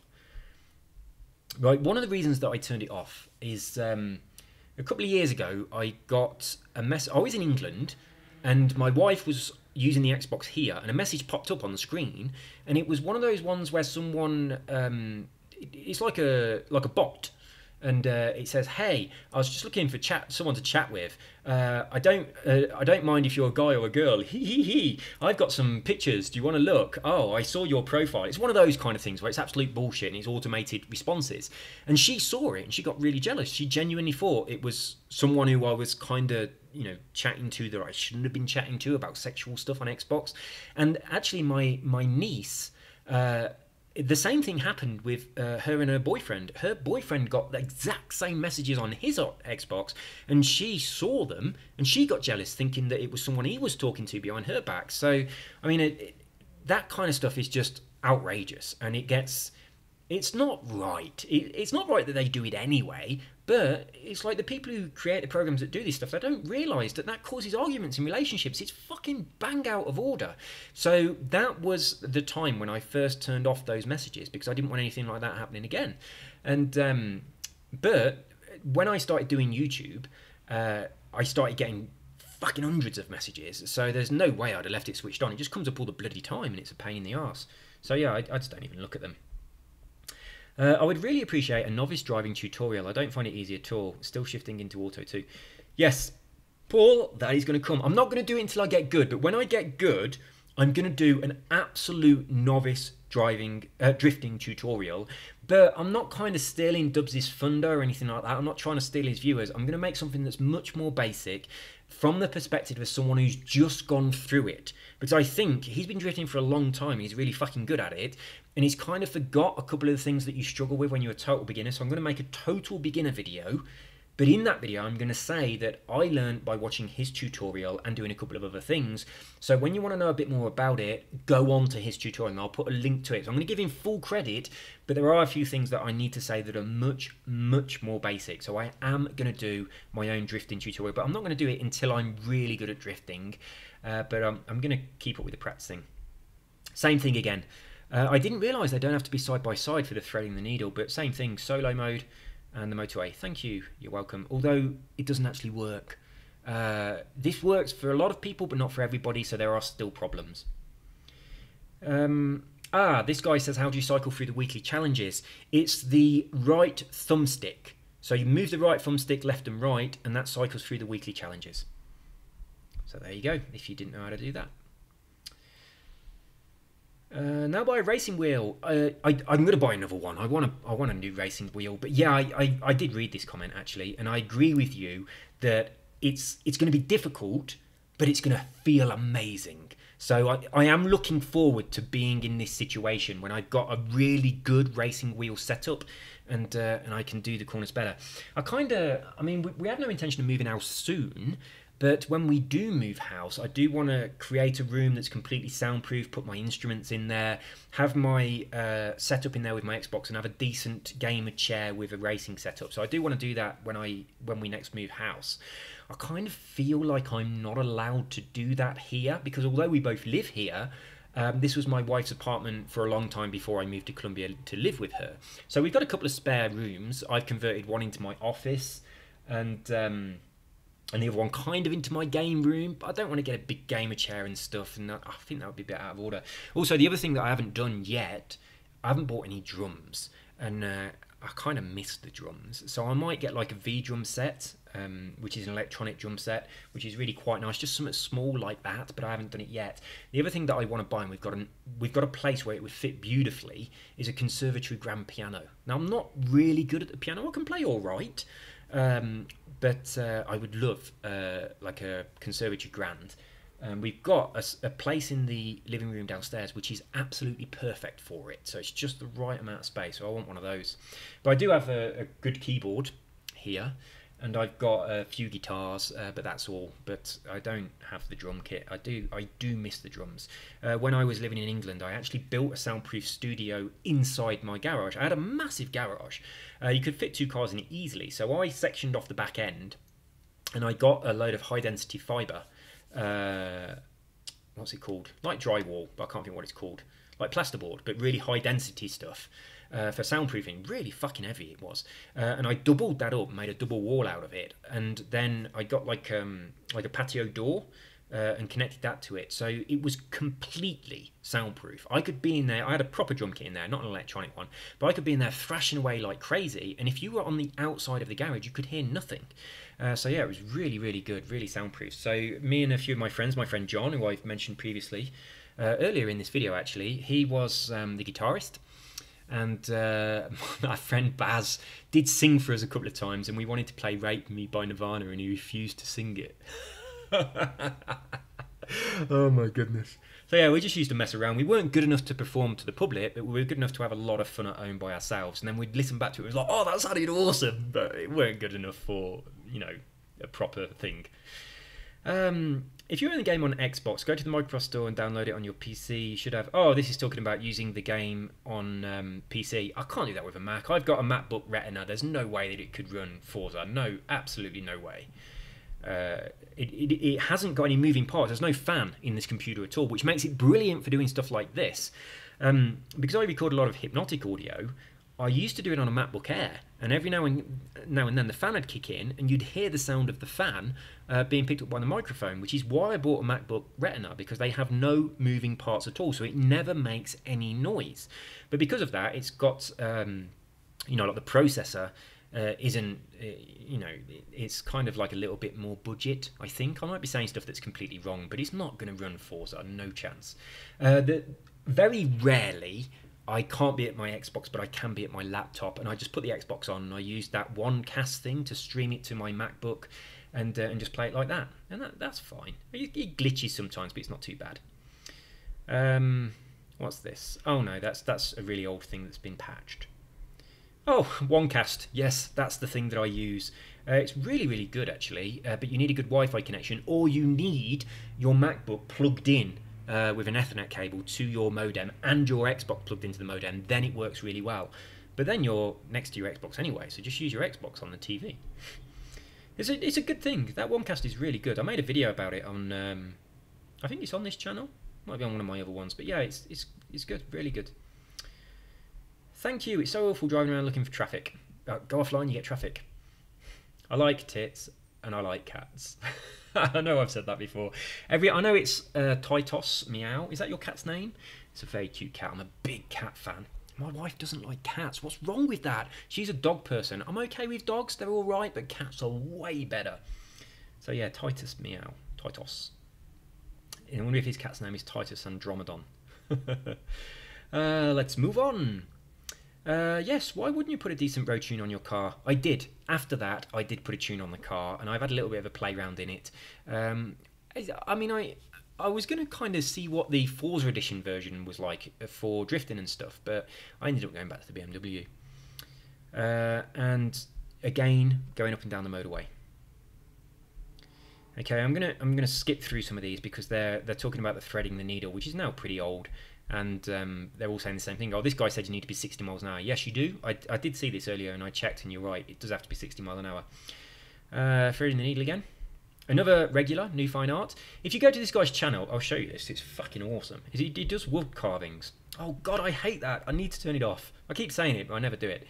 Look at this guy's wood carvings. They're fucking amazing. He's got one of the... this has got a cute dog as well. But it's this is the really cool one. It's the Nissan logo as a wood carving. Come on, YouTube, you can do it. I wonder if Fallout's still downloading. Isn't that cool? He'll spin it in a bit. Oh no, he won't. There it goes. Well, you can't see it when he's spinning. Oh, stop it. Oh no, that's no good, is it? I'll put it back to the beginning. Isn't that cool? That's pretty fucking awesome.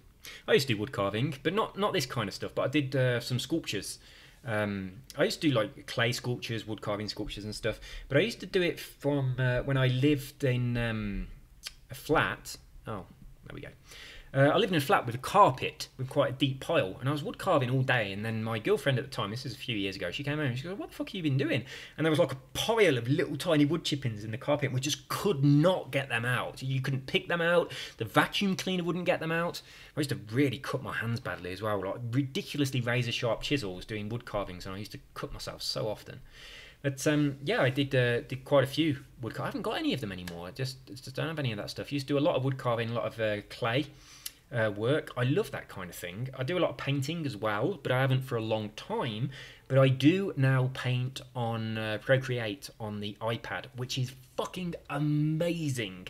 It makes like a stop animation video thing of your painting, so you can watch the painting develop.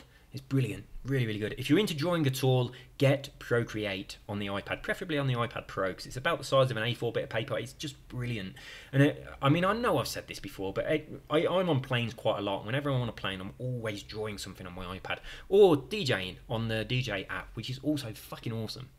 In fact, the DJ app is the only reason that I use Spotify over Apple Music, because the DJ app supports Spotify. You don't even have to download the music. You can use it through your Wi-Fi connection and then DJ with Spotify Music, which is brilliant. I mean, when I used to DJ, I used to play a lot of old happy hardcore, rave stuff and things like that. That was my favourite. I had like a couple of indie nights and things as well. But it's so good when you're using the DJ app and Spotify, because you chuck on a tune that you know you love, and then you've got like a button that comes up with suggestions of similar tunes from a similar era with similar BPM. And it's just like, there's tunes that you heard in clubs, 20 years ago, but you didn't know what they were. And then you're like, oh my God, I remember this. There's like one the other day, I'd put on Johnny Al, Hurt You So, which I absolutely loved. And then it just recommended a load of old, like really early jungle tunes before jungle got dark. I was just fucking brilliant. And there was so many awesome songs that I'd completely forgot existed. Oh, so good, so good. So yeah, I love doing that. But I'm not very good at it anymore. It's probably because it's on the iPad and you're not touching an actual piece of vinyl. But yeah, I do miss it, and I'd like to get back into that. I would like to just get a spare room and turn it into a studio, get a couple of 1210s again, and do all that. It would be awesome. And it's like my mate Steve, who I talk about a lot. He is a DJ. His DJ name is Dr. Booper. He plays on radio, on Kick. He plays on Kick a couple of days a week. He is a fucking awesome DJ. It has to be said. He is really, really awesome, and his scratching is unbelievable. But he's got that Final Scratch. He doesn't use Final Scratch anymore. He uses something else. But if you don't know what this is, it's a piece of vinyl that's been encoded. So you put it on your turntable, you use it just like a completely normal bit of vinyl, but it actually controls like your MP4 in your computer. So you can scratch on it and it feels and sounds and everything is just the same as using vinyl. And it doesn't, that's what he used to use. He uses something else now, which is quite similar but better, but I don't know what it's called. But yeah, that's an amazing bit of technology. I would like to get one of those, and then I don't have to buy all the vinyl anymore. So yeah, I'd love to do that. But it's been a really fucking long time since I touched a piece of vinyl, a really long time. Yes, same comment as before. The mic sounds fine to me. I've added you on Sexbox. I commented, look, I don't know. Look at this, Jimbo Guitar Pants. That's so awesome. I think I looked at his channel before. I'll look at it again. Just to see if it's about pants or guitars, and I'm pretty sure it's about neither. I'm sure I did this last time as well.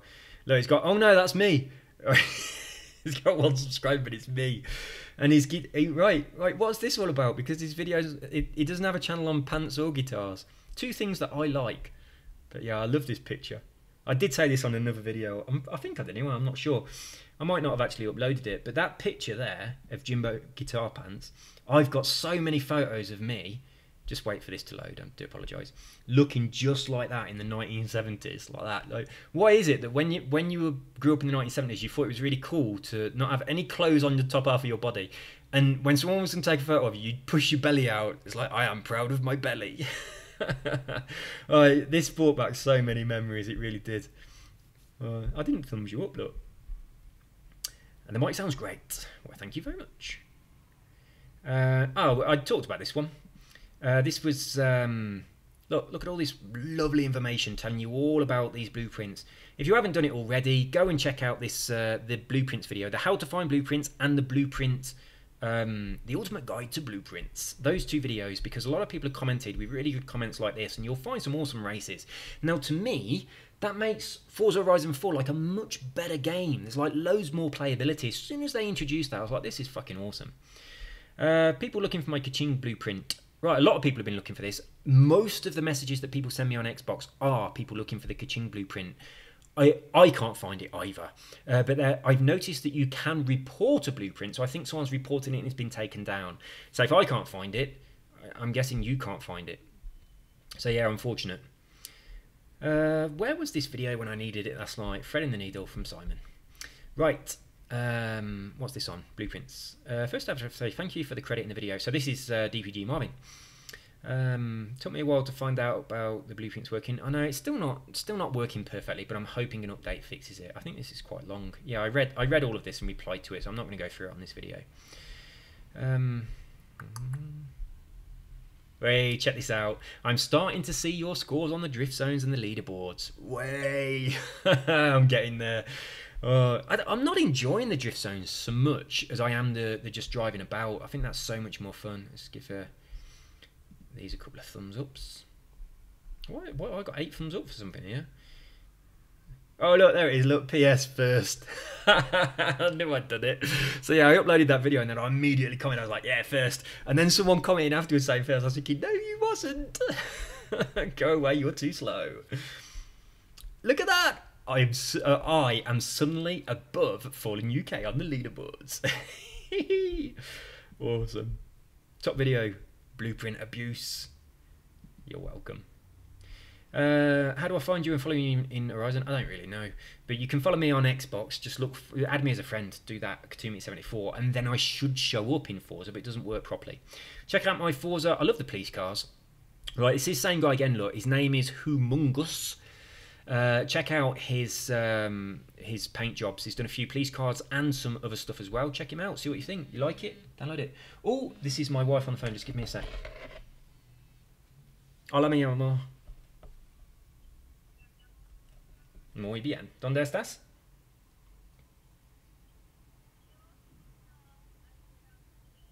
Ah, muy mal. That's very bad. So you'll be about an hour. Oh, probably about 40 minutes. I don't think there'll be so much traffic now because it's quite late. Yeah, and me. Ah, very good. I'm good, but the house stinks of burgers. Okay, I'm warning you before you get home. I cooked a burger and the house stinks. I've got all the windows open, but it's very smelly. Yeah, okay, I will do. I'll light some candles and I'll put some what's it called? Canela. I'm not happy with it, and I don't think you will be either. You wait till you get home and you can have a look. But there are several things that are wrong, and I've told him all of them in broken Spanish. But your dad, I don't know. But I said to your dad that when you get home, he needs to tell you what the guy said because I don't know what his reply was. But then he kind of just left. He didn't even say goodbye or anything. He just sort of left. I think I pissed him off, to be honest, because I think he thought he'd done a good job, and then I pointed out everything was wrong and said it's unacceptable and it was very expensive. And he didn't seem very happy about that. But it's bad. You wait till you come home and have a look. You won't be very happy. So, and it's kind of not fixable either. It's kind of what they've done. I mean, they would have to pretty much start the entire thing again to fix it. So I can't believe they did that. It's kind of like, it's like they used a lock that wasn't right, and because it wasn't right, they've sort of bodged it a bit, and it's not good. But yeah, see what you think when you get home. But we'll have nice big drapes anyway, so you won't be able to see it. We'll have drapes. So you won't... Oh, I don't know what the word is in Spanish. Instead of the blind, cortinas? Sí, pero cortinas con material.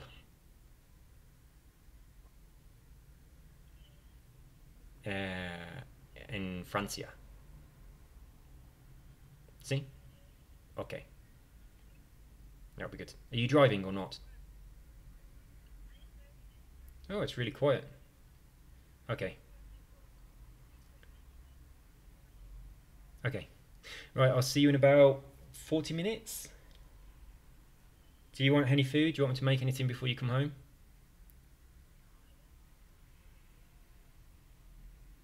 Okay. Okay, see you in a bit. Ti amo. Bye-bye. She's just left the office. It's 8 o'clock at night, right? She leaves the house at 7 in the morning, and she's just left the office and it's 8 at night. That's just ridiculously long hours. It's insane. And it's like this most days. It gives me a lot of time to play on Xbox, but I feel kind of cheeky. But I mean, I do a lot of work on my various businesses, but all through the computer. It's like all of my income comes from various different businesses that I have online. And I've done that for a long time. It's like the last time I had a normal job was in 2003.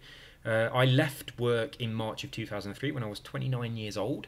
Since then, all of my income has come from doing various things online. So I do feel a bit cheeky that I have quite a free life, whereas she works very long hours. But she's very, very successful at her job. She's very high up in what she does and very important. And she loves what she does. It's kind of like she's very motivated in that. And she's really, excuse me, she's very successful at it. So I think if she didn't go to work, she wouldn't like it. It's kind of, that's the kind of person that she is. But yeah, it's like, that's insanely long hours, isn't it? 7 in the morning till 8 at night and she's just left the office. It's going to take her another 40 minutes to drive home. That's not good. And then she's going to get home and see that incredibly shit door. She's going to be so upset. It's terrible. But we're completely restyling the bedroom. We've kind of like bought this... Right, can you remember, if you're a regular, ages ago, I said we're having the floor changed, right? That was fucking ages ago. The floor still hasn't arrived. Like, we had all the old floor taken up, and then they had to lay down fresh concrete to make the floor level before they could put the new floor on top. And then they told us that the floor that we'd ordered, they don't have, even though they allowed us to order and pay for it, knowing the dimensions of our room. Right? That floor won't be available until the 6th of December. So that was about 6 weeks after our original floor was taken away. So in this room now, which is the main bedroom, it's just a big concrete floor. So obviously we've moved into another bedroom and that room is completely empty. So that's the room where we've just had a door fitted today, which is terrible. But we're having, it's kind of like an antique look floor. It's like this white plank wood that looks kind of French. So we're doing the entire bedroom out in sort of like an antique French style. So what we wanted to do was replace, one wall of the bedroom is all windows, like a sliding door and all windows. So we wanted to replace all of that with French doors, and that would look beautiful. So, I mean, it's an apartment in a building, and we went to the woman that owns the building, said this is what we want to do. And she says, you can't do that because it looks different to all the other apartments. So it's going to change the look of the building from the outside. Now, we live on the top floor. And we've got the top 2 floors of the building. And the room that we want to do, outside of that is our terrace. Now, our terrace is really big. So when you're on the street, you cannot see this door at all. So it wouldn't change the look of the building. Nobody can see it. You can only see that door if you're actually on our terrace. Our terrace has got a wall around it. And you can't see that door unless you're on our terrace. So there was no reason for her to say we couldn't have it. Now, French doors would look beautiful, but because she said it's got to be fitting with the rest of the building, we've had this fucking hideous door with like a metal frame, but it looks really commercial. It doesn't look like something you would have in a house.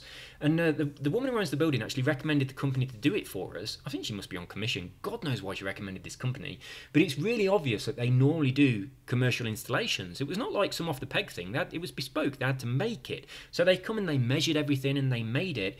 But it's really fucking ugly. Like, seriously really ugly. It's like the frame of the door is massive. The door is completely glass, but it's got this massive metal frame all the way around the outside, which is just very ugly grey metal. And it just really doesn't look like something you'd have on a house. And now they've finished it all, but the door wouldn't shut properly. So they've hacksawed a little bit away, and it looks fucking ridiculous. And then, right, they put a handle on the door, and it's wonky, right? The handle isn't even straight with the door. It's like a vertical angle. And I mean, the handles So the angle. The handle is at an angle.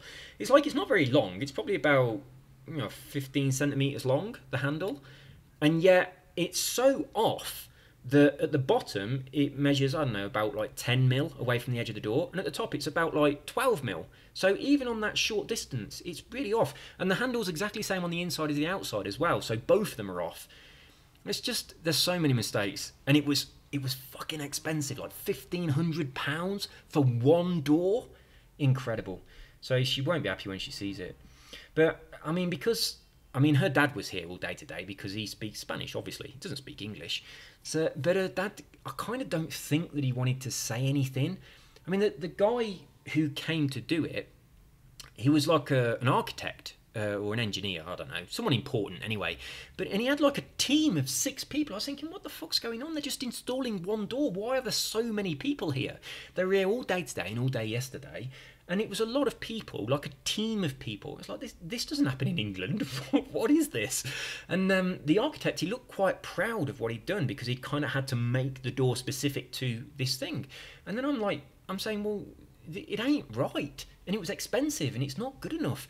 And it kind of just then, I mean, you just heard me say on the phone, he just left. He didn't even say bye or anything. Yesterday when he went, he was going, hasta luego, muchas gracias para un café and all this stuff because I'd made him coffee. And he was really, friendly, really chuffy and shaking my hands and all that. Today when I told him he'd done a shit job, and I didn't mince my words, but it is. It's just, I cannot justify...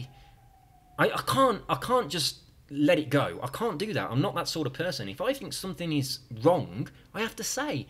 And it's wrong. It's done. They fucked it up.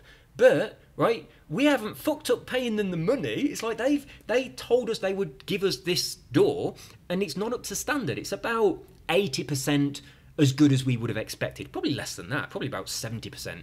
So do we pay 70% of the price? No, we paid all the price. That's just not fair.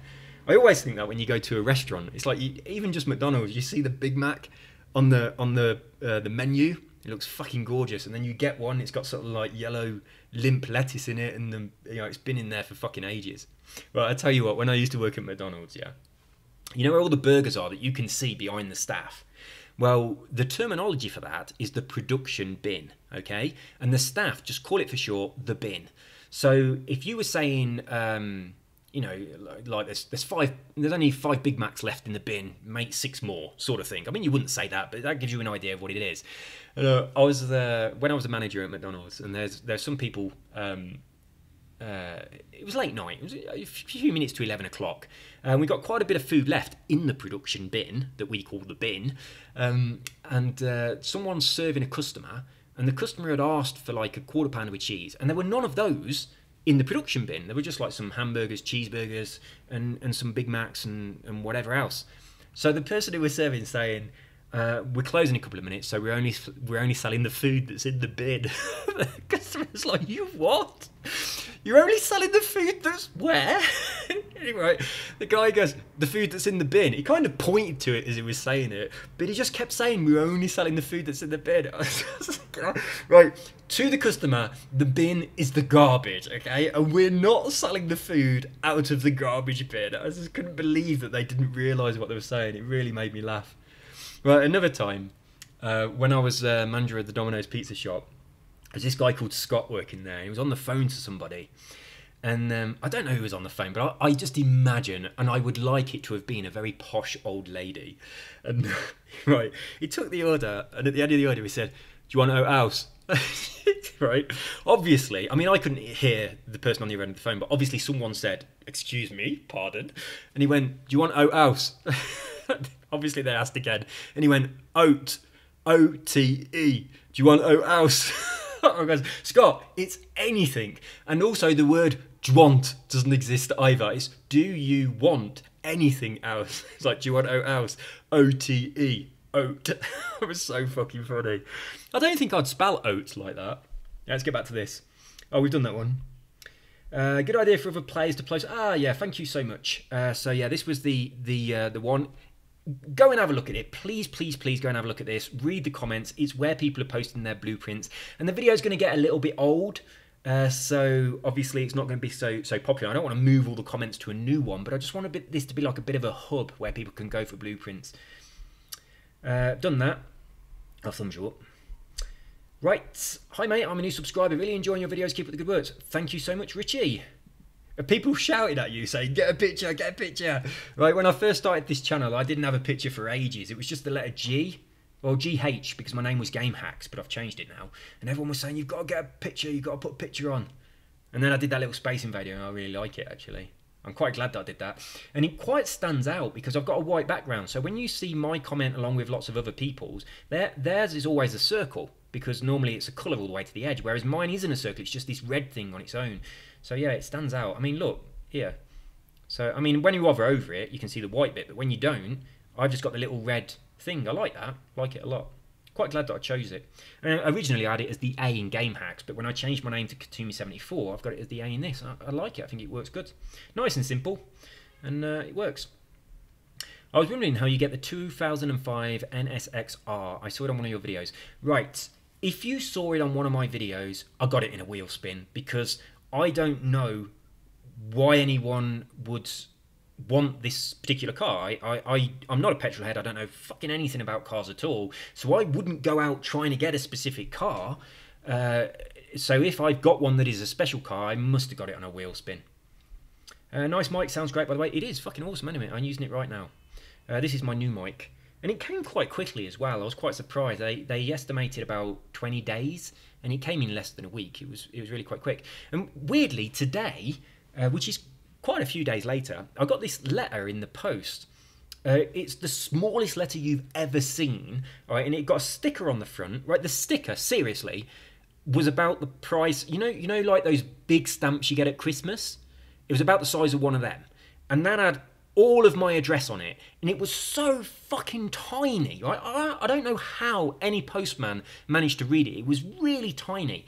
And when I opened the letter, it was the smallest thing I've ever seen in my life. It was the receipt for the microphone. They'd forgot to put the receipt in with the original package, so they sent it to me. That was quite cool. Is the Mini Cooper only a wheel spin? I don't think it is. I could have swore you could buy that. Anyway, let's move on. I'll thumbs you up, even though I'm not going to tell you how to get the car, but I'm pretty sure it's a wheel spin. Right, another one here saying how to do a blueprint, so go check them out. I might be a bit late, but rest in peace. Oh, fuck, yeah, Stan Lee died. Right, I was at the gym when this happened, and it was on the news, but I had no idea if he'd died or if he'd brought out a new film, because it was all in Spanish. I didn't understand a fucking word of it. So, yeah, I mean, it's like, at my age, I'm 44, and that means that when I was growing up, you know, when I got home from school, when I was about like the age of 12 to 16, I'd put like TV on and there were all my heroes on television. Well, all of those heroes were about 30. And now, you know, 20 years later, no, that's not right. They'd only be 50 now then, wouldn't they? But there's a lot of people I admired when I was little that now I'm older, they're quite a bit older, and they're all getting to the age where they're all starting to die. So it's a real shame. And I know a couple of years ago, quite a few famous people died, and a lot of people were saying all of a sudden loads of famous people are dying, whereas this is kind of a new thing. And I think that's what it is. It's kind of like, it's like over the past 40 odd years, we've got a lot more well-known people from like daytime TV and all that kind of stuff that were of an age which now are much older. So all these people that were, you know, well known to us and quite famous, and there were a lot of them. It weren't like the odd famous film star from the golden ages of, you know, the 1920s or something, where there weren't a huge amount of well-known actors. Whereas these days there is a phenomenal amount of well-known actors that were all in their 50s 30 years ago, and now they're all getting to the age where they're going to die. So yeah, it's sad, but that's what happens. I gotta be honest though, it's not... I got mixed feelings about death for various reasons to do with my own spiritual beliefs and stuff like that. I was quite sad when Michael died, simply because I would honestly say that Michael was my best friend, but he didn't know that. He has no idea how much of a good friend he was. He's the only person who I kept in contact with from childhood. It's like my garden and my parents' garden and his parents' garden backed onto each other, so we shared a fence. So we became friends very, very early on in age. I can never remember not being Michael's friend, so really early on in age we become friends. And we was friends, enemies. We had a lot of fights and stuff, which is quite dangerous for Michael because he's fucking can handle himself. He got into bodybuilding and he won a lot of competitions, and he's a really, really good fighter. Like insanely good fighter. He kind of used to stick up for people in situations as well. If he saw something that was morally wrong, he would jump in and do something about it, and he'd get in a bit of a mess with it as well. He got stabbed a couple of times and stuff like that, and I can't go into it because I can't tell you. I mean, there's a lot of really, really, really amazing stories that involve Michael, but it's not my position to share them, and because he has passed away, I can't do that, although I'm pretty sure he wouldn't care, but I'm still not going to. But yeah, he's the only person that I actually stayed friends with. In fact, my oldest friend, not oldest in age, but friend I've had the longest, apart from Michael, would possibly be Owen, John, or Robin, who I all met at the same time. I've spoken about them all. Well, no, probably Steve, actually. Steve, the guy who likes roller coasters and had the Capri and etc. I met him when I was about 18. He was about 16. So I worked at McDonald's and he came for a job at McDonald's. That's how we met each other. And aside of Michael, he would be my oldest friend. So I haven't got a friend that I knew below the age of 18 anymore at all, because there was just Michael and now he's gone. So everybody that I went to school with, also everyone I went to college and university with, I don't know any of those people. It's just Steve, who I worked with at McDonald's when I was 18, he was about 16. So yeah, it was sad when Michael went, mostly because I really don't think he realised how much he meant to me, and I never got the opportunity to sort of tell him that. So, and I would have liked to have done that. So every time I went back to England, I'd stop at my parents' when I go back to England, and he lives at the top of the street of my parents' road. He's got a flat at the top of their road. So I'd just say, I'm going up to see Michael. I'll go and sit around his flat for a few hours. And he used to do Bitcoin mining. He was a fucking genius at it. He made a stupid amount of money in a really short amount of time, and that was just before he passed away. So that was horrific, because he was quite poor his entire life, and then all of a sudden he came into a massive money from doing Bitcoin mining. But oh my god, I wish I could share some of the stories that I have about Michael, because they're amazing, but I just can't. It's not right, simply because he's not with us anymore. Good luck. Looks like you need it. I tell you what, that first drifting video was fucking horrendous, wasn't it? But I'm getting a lot better now. Okay, this is drifting advice. I'm going to skip over this. Okay, so we've talked about it already. A lot of people having the same problem. It's just a problem with the game, I think. Right, I would like to help you with my drifting. My gamer tag is the crew. I'm getting there. Don't worry. I'm fumbling my way through. I prefer the long version with the stories. Well, this video is pretty fucking long, so there you go. Not many stories, but a few little bits here and there. But I'm glad you like the stories. Right, they bring out some more DLC. We're going to have that expansion soon, aren't we? I haven't looked at anything to do with the expansions yet. I kind of avoid that stuff.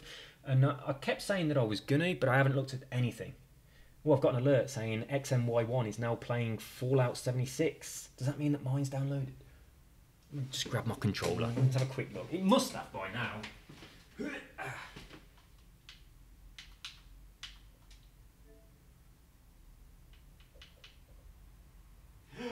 It has, it's finished. Right, so I now own Fallout 76, and I haven't got time to jump in it. The wife's going to be home in about, I don't know, 10 minutes, 15 minutes maybe.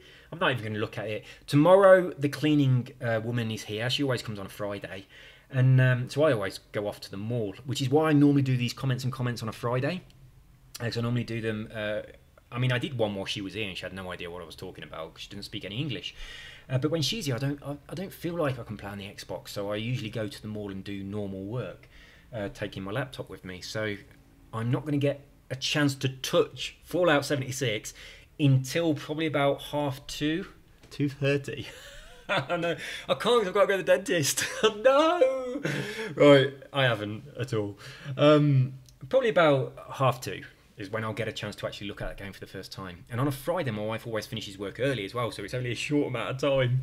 So, and then we have Saturday and Sunday, where I always do stuff with my wife's family, so I'm not going to be able to do anything there.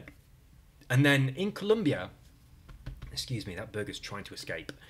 In Colombia, they have a huge number of what they call Labour Days. In England, you call them bank holidays. I don't know what you call them in America.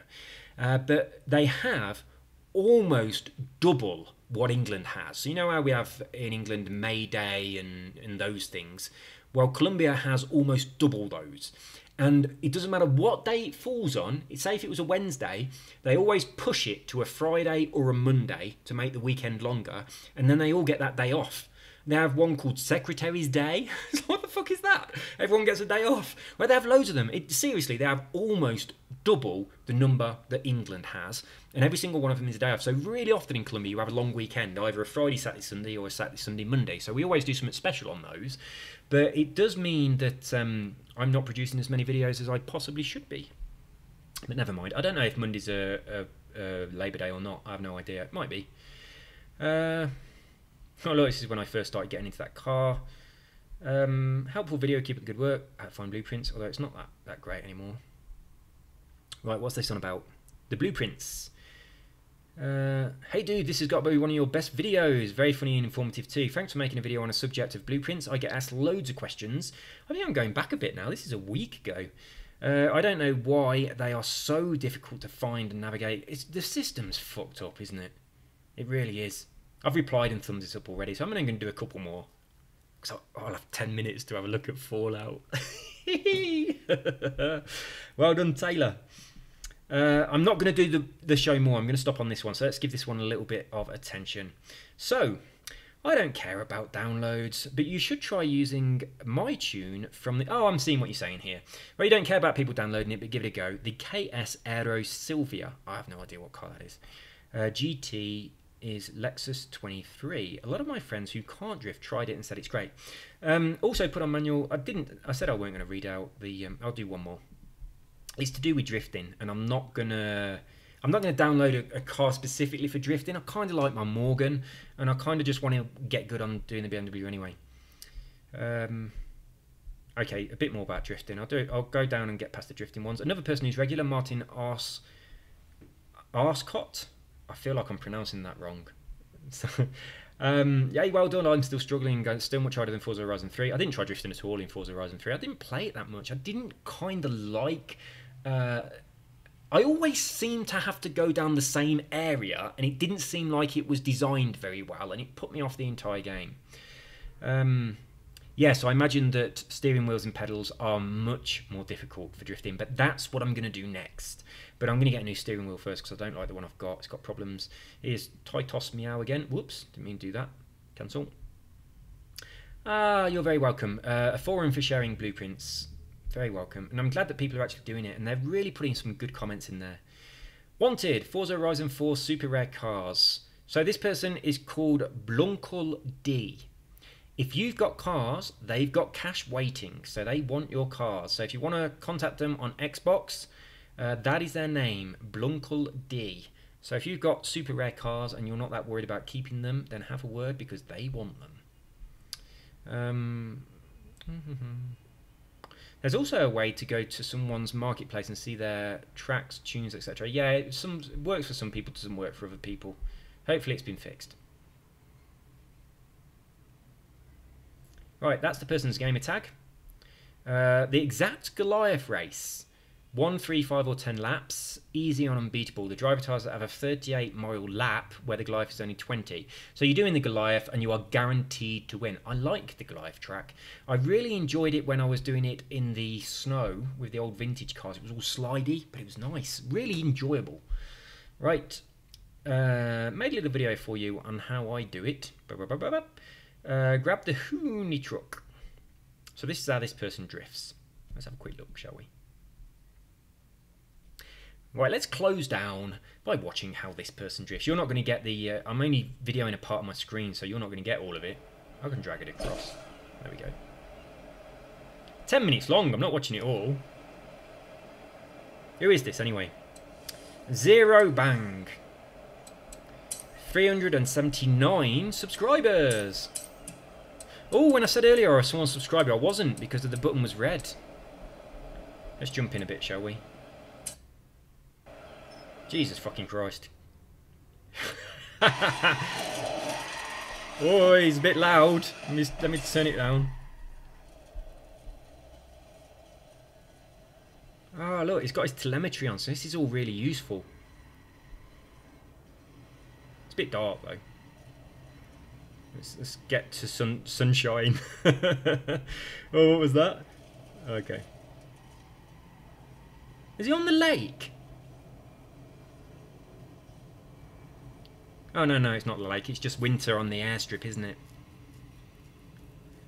Ah, this is easy skill points. So this is how the guy's doing the skill points, okay? So yeah, check this out, because this is the way this person's getting skill points quite quickly, which is the way that I always mention but never show because I'm not good at it, because I haven't had much experience doing it. But look how easy this drifting is, right? Just drifting left and right, up and down the airstrip. Now the thing you can do here, he's got maximum already. Well, he will have in just a second. The thing you can do here, he hasn't got it unless it's at the other end. No, he hasn't got it. Right, Zero Bang, do the drag racing, because just where you are, there is a drag racing thing. You only have to do about 2 of them to unlock it, but just here, there is a drag racing event. And when you get up to what you've got to, fucking hell, look at that. Okay, guys, this is probably the best way of getting skill points. Look how quickly all this boosts up. So I'm glad I went into here. But yeah, if you're doing this and you've done none of the drag racing, do the first couple of drag racing, and then you get one unlocked right on here. And then when it's when you've got like your skill chain up really high, all you do is jump into that event and then exit out of it really quickly, and it just adds up all your skill points straight away. You don't have to wait for it. So it really speeds stuff up. But yeah, obviously this guy doesn't have that because you can't see it. But it's where he just was. It's by the speed camera. I'm sure it is. It's at one end. I'm pretty sure it's next to the speed camera.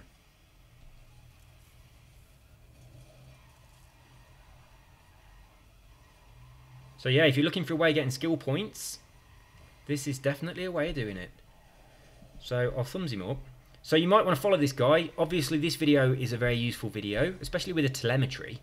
And he's probably got other useful videos on here as well. So check out his channel. And get some skill points. Right, I'm so excited for this. Oh God, look, let's move this back over here. That's better. If you want to learn to drift, maybe that means there is hope for me too. Oh, it's Titos Meow.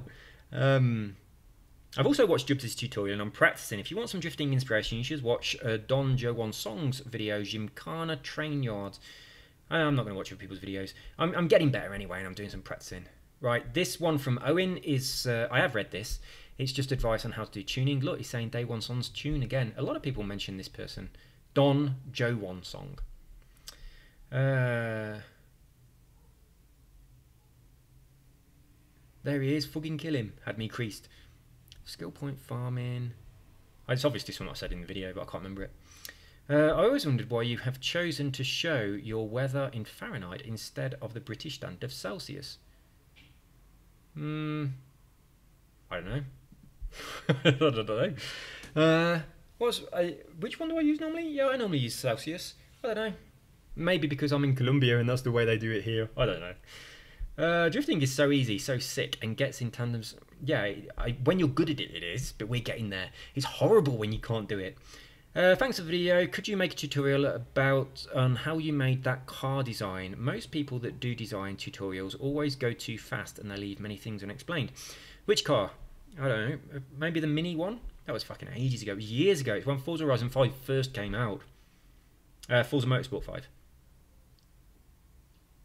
I might actually do that, actually. I might make a nice, relaxed video about doing a you know, like a design. You should try... Right, I don't understand the stuff with the diff and all that kind of thing, but at the moment I'm just going to stick with the one I'm on. Wrong! First thing, if you want to learn how to drift in Forza Horizon, 4-wheel drive car. Rear-wheel drive is for those who understand it. And this is from the Stig, so you have to pay attention. Whatever the Stig says is right. You can't just say wrong. People just do things in different... I don't give a fuck if I'm doing it not quite right. Obviously 2 people agree with you, but I don't care. I'm not going to thumbs you up. I'll just do it whatever way I like and I'll fumble my own way through. I've watched some tutorials that are helping... Well, I've watched one tutorial that's helped me and I'm blatantly getting better because I'm getting 3 stars on quite a few things. That's a blueprint. Drifting sucks. It's crap in games. I used to agree with you, but now I'm actually starting to do it. I like it. I think it would be interesting to see your telemetry data. Yeah, it probably would be very helpful. Are you ever going to tell us where the start point is? Some people said it in the comment. Look at the comments. Some people said where it is. I can't remember where it was. Are we going to have any more? I've gone back a week. I think that's enough. What was that one with the smileys? Oh, it's from Simon. Great video as always. Can't wait to see the results improving on you banging on about how good the MC's. Yeah, I know I will. The Forza Edition Peugeot 205 is exactly the same as the Renault 5 Forza Edition, at least as in skill point gathering. I'm sure it's not. I'm really sure it's not. I'm sure it hasn't got the 7 times. I don't know. That is not drifting, that is spinning out. Oh, yeah, you're right, it was, wasn't it? It was such a mess. What he didn't tell you in the video is 616 bhp is for a beginner. It's too much. Oh, for a beginner, it's too much. I don't mind. His video helped me. 2 weeks ago, I was in the same place as you with drifting, getting 1-star in drift zones, not able to get anywhere. I need to complete the drift club. The patronising Welsh prick said I was a legend. Oh, I'm not reading all that. You do write a lot, Simon. You really do. I read them, but I'm not reading it on a video. Yeah, you're right. Said I was a legend as well. I only got 1 star in each. I'm shit at drifting. Never mind, Paul. So was I. It gets better. I'm getting much better. I really am. But I need more practice. When I had a little go this morning, I wasn't as good as I had got when I had a lot of practice. So I need to get back into it. More drifting. More drifting.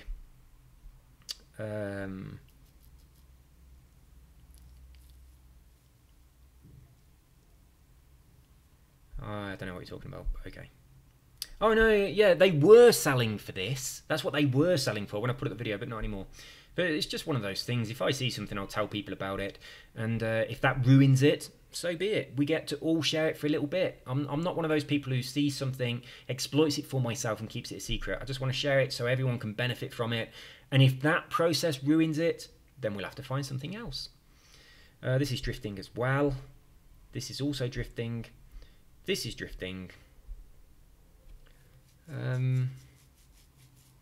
Skill chains will build quicker while you're running drift zones. Also negates AI track. Yes, that's very important because when you're doing like a drift zone or a speed zone or any of that, the AIs disappear, which is quite handy.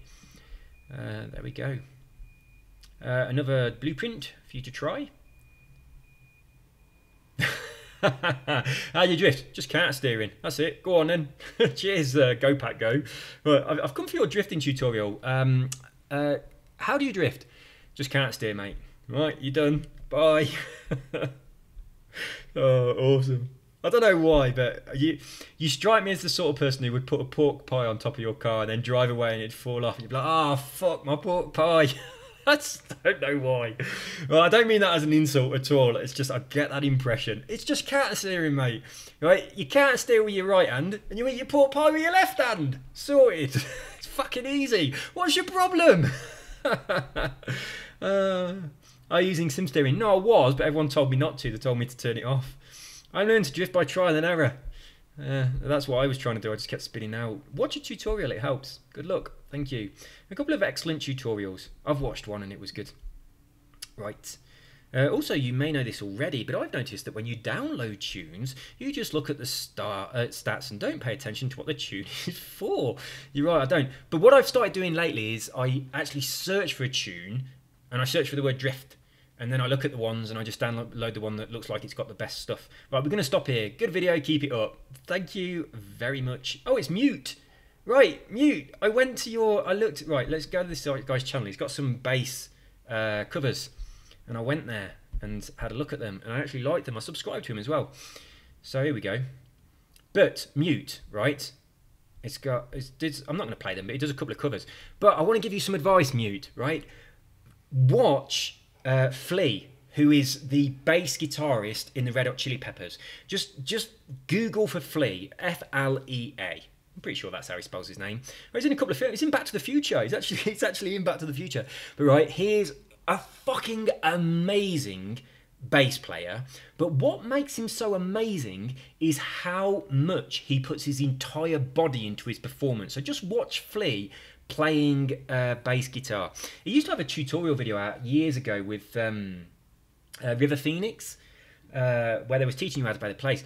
Oh, it's just fucking epic. Watch any Red Hot Chili Peppers video and focus on Flea playing the bass. and put some of that into yours, because like your playing is good, but you just stand completely still. And when you watch Fleapay, you will know exactly what I'm talking about. I don't think you'll even see this, but I hope you do. I don't think you watch my other comments on comments, because I did jump into your profile, your YouTube a little bit, and you didn't say anything about it, and I thought if you saw it, you would say something about it, so maybe you won't see this one either. But anyone who wants to play the bass, and they want to look fucking awesome whilst playing the bass, go and watch the Red Hot Chili Peppers and pay attention to Flea. Unbelievable. So that's me done, guys. My wife will be home any minute, so quite good timing. And I've got to go and light some candles to get rid of the smell of that burger. It absolutely stinks. So you all take care. I'll see you all soon, and have an awesome day, evening, whatever it is when you're watching this video. I'm going to be playing Fallout 76 when I get the opportunity. Probably not today now. It'll probably be tomorrow afternoon. So it's unlikely that I'm going to be uploading any other videos other than Fallout 76 for the next couple of days. But what I might do is just kind of record me playing it, like my first look sort of thing, and pop that on. And, you know, I like watching that kind of stuff, so I'm sure people might enjoy watching it too. You take care and have an awesome day, and I will see you all soon. Bye bye.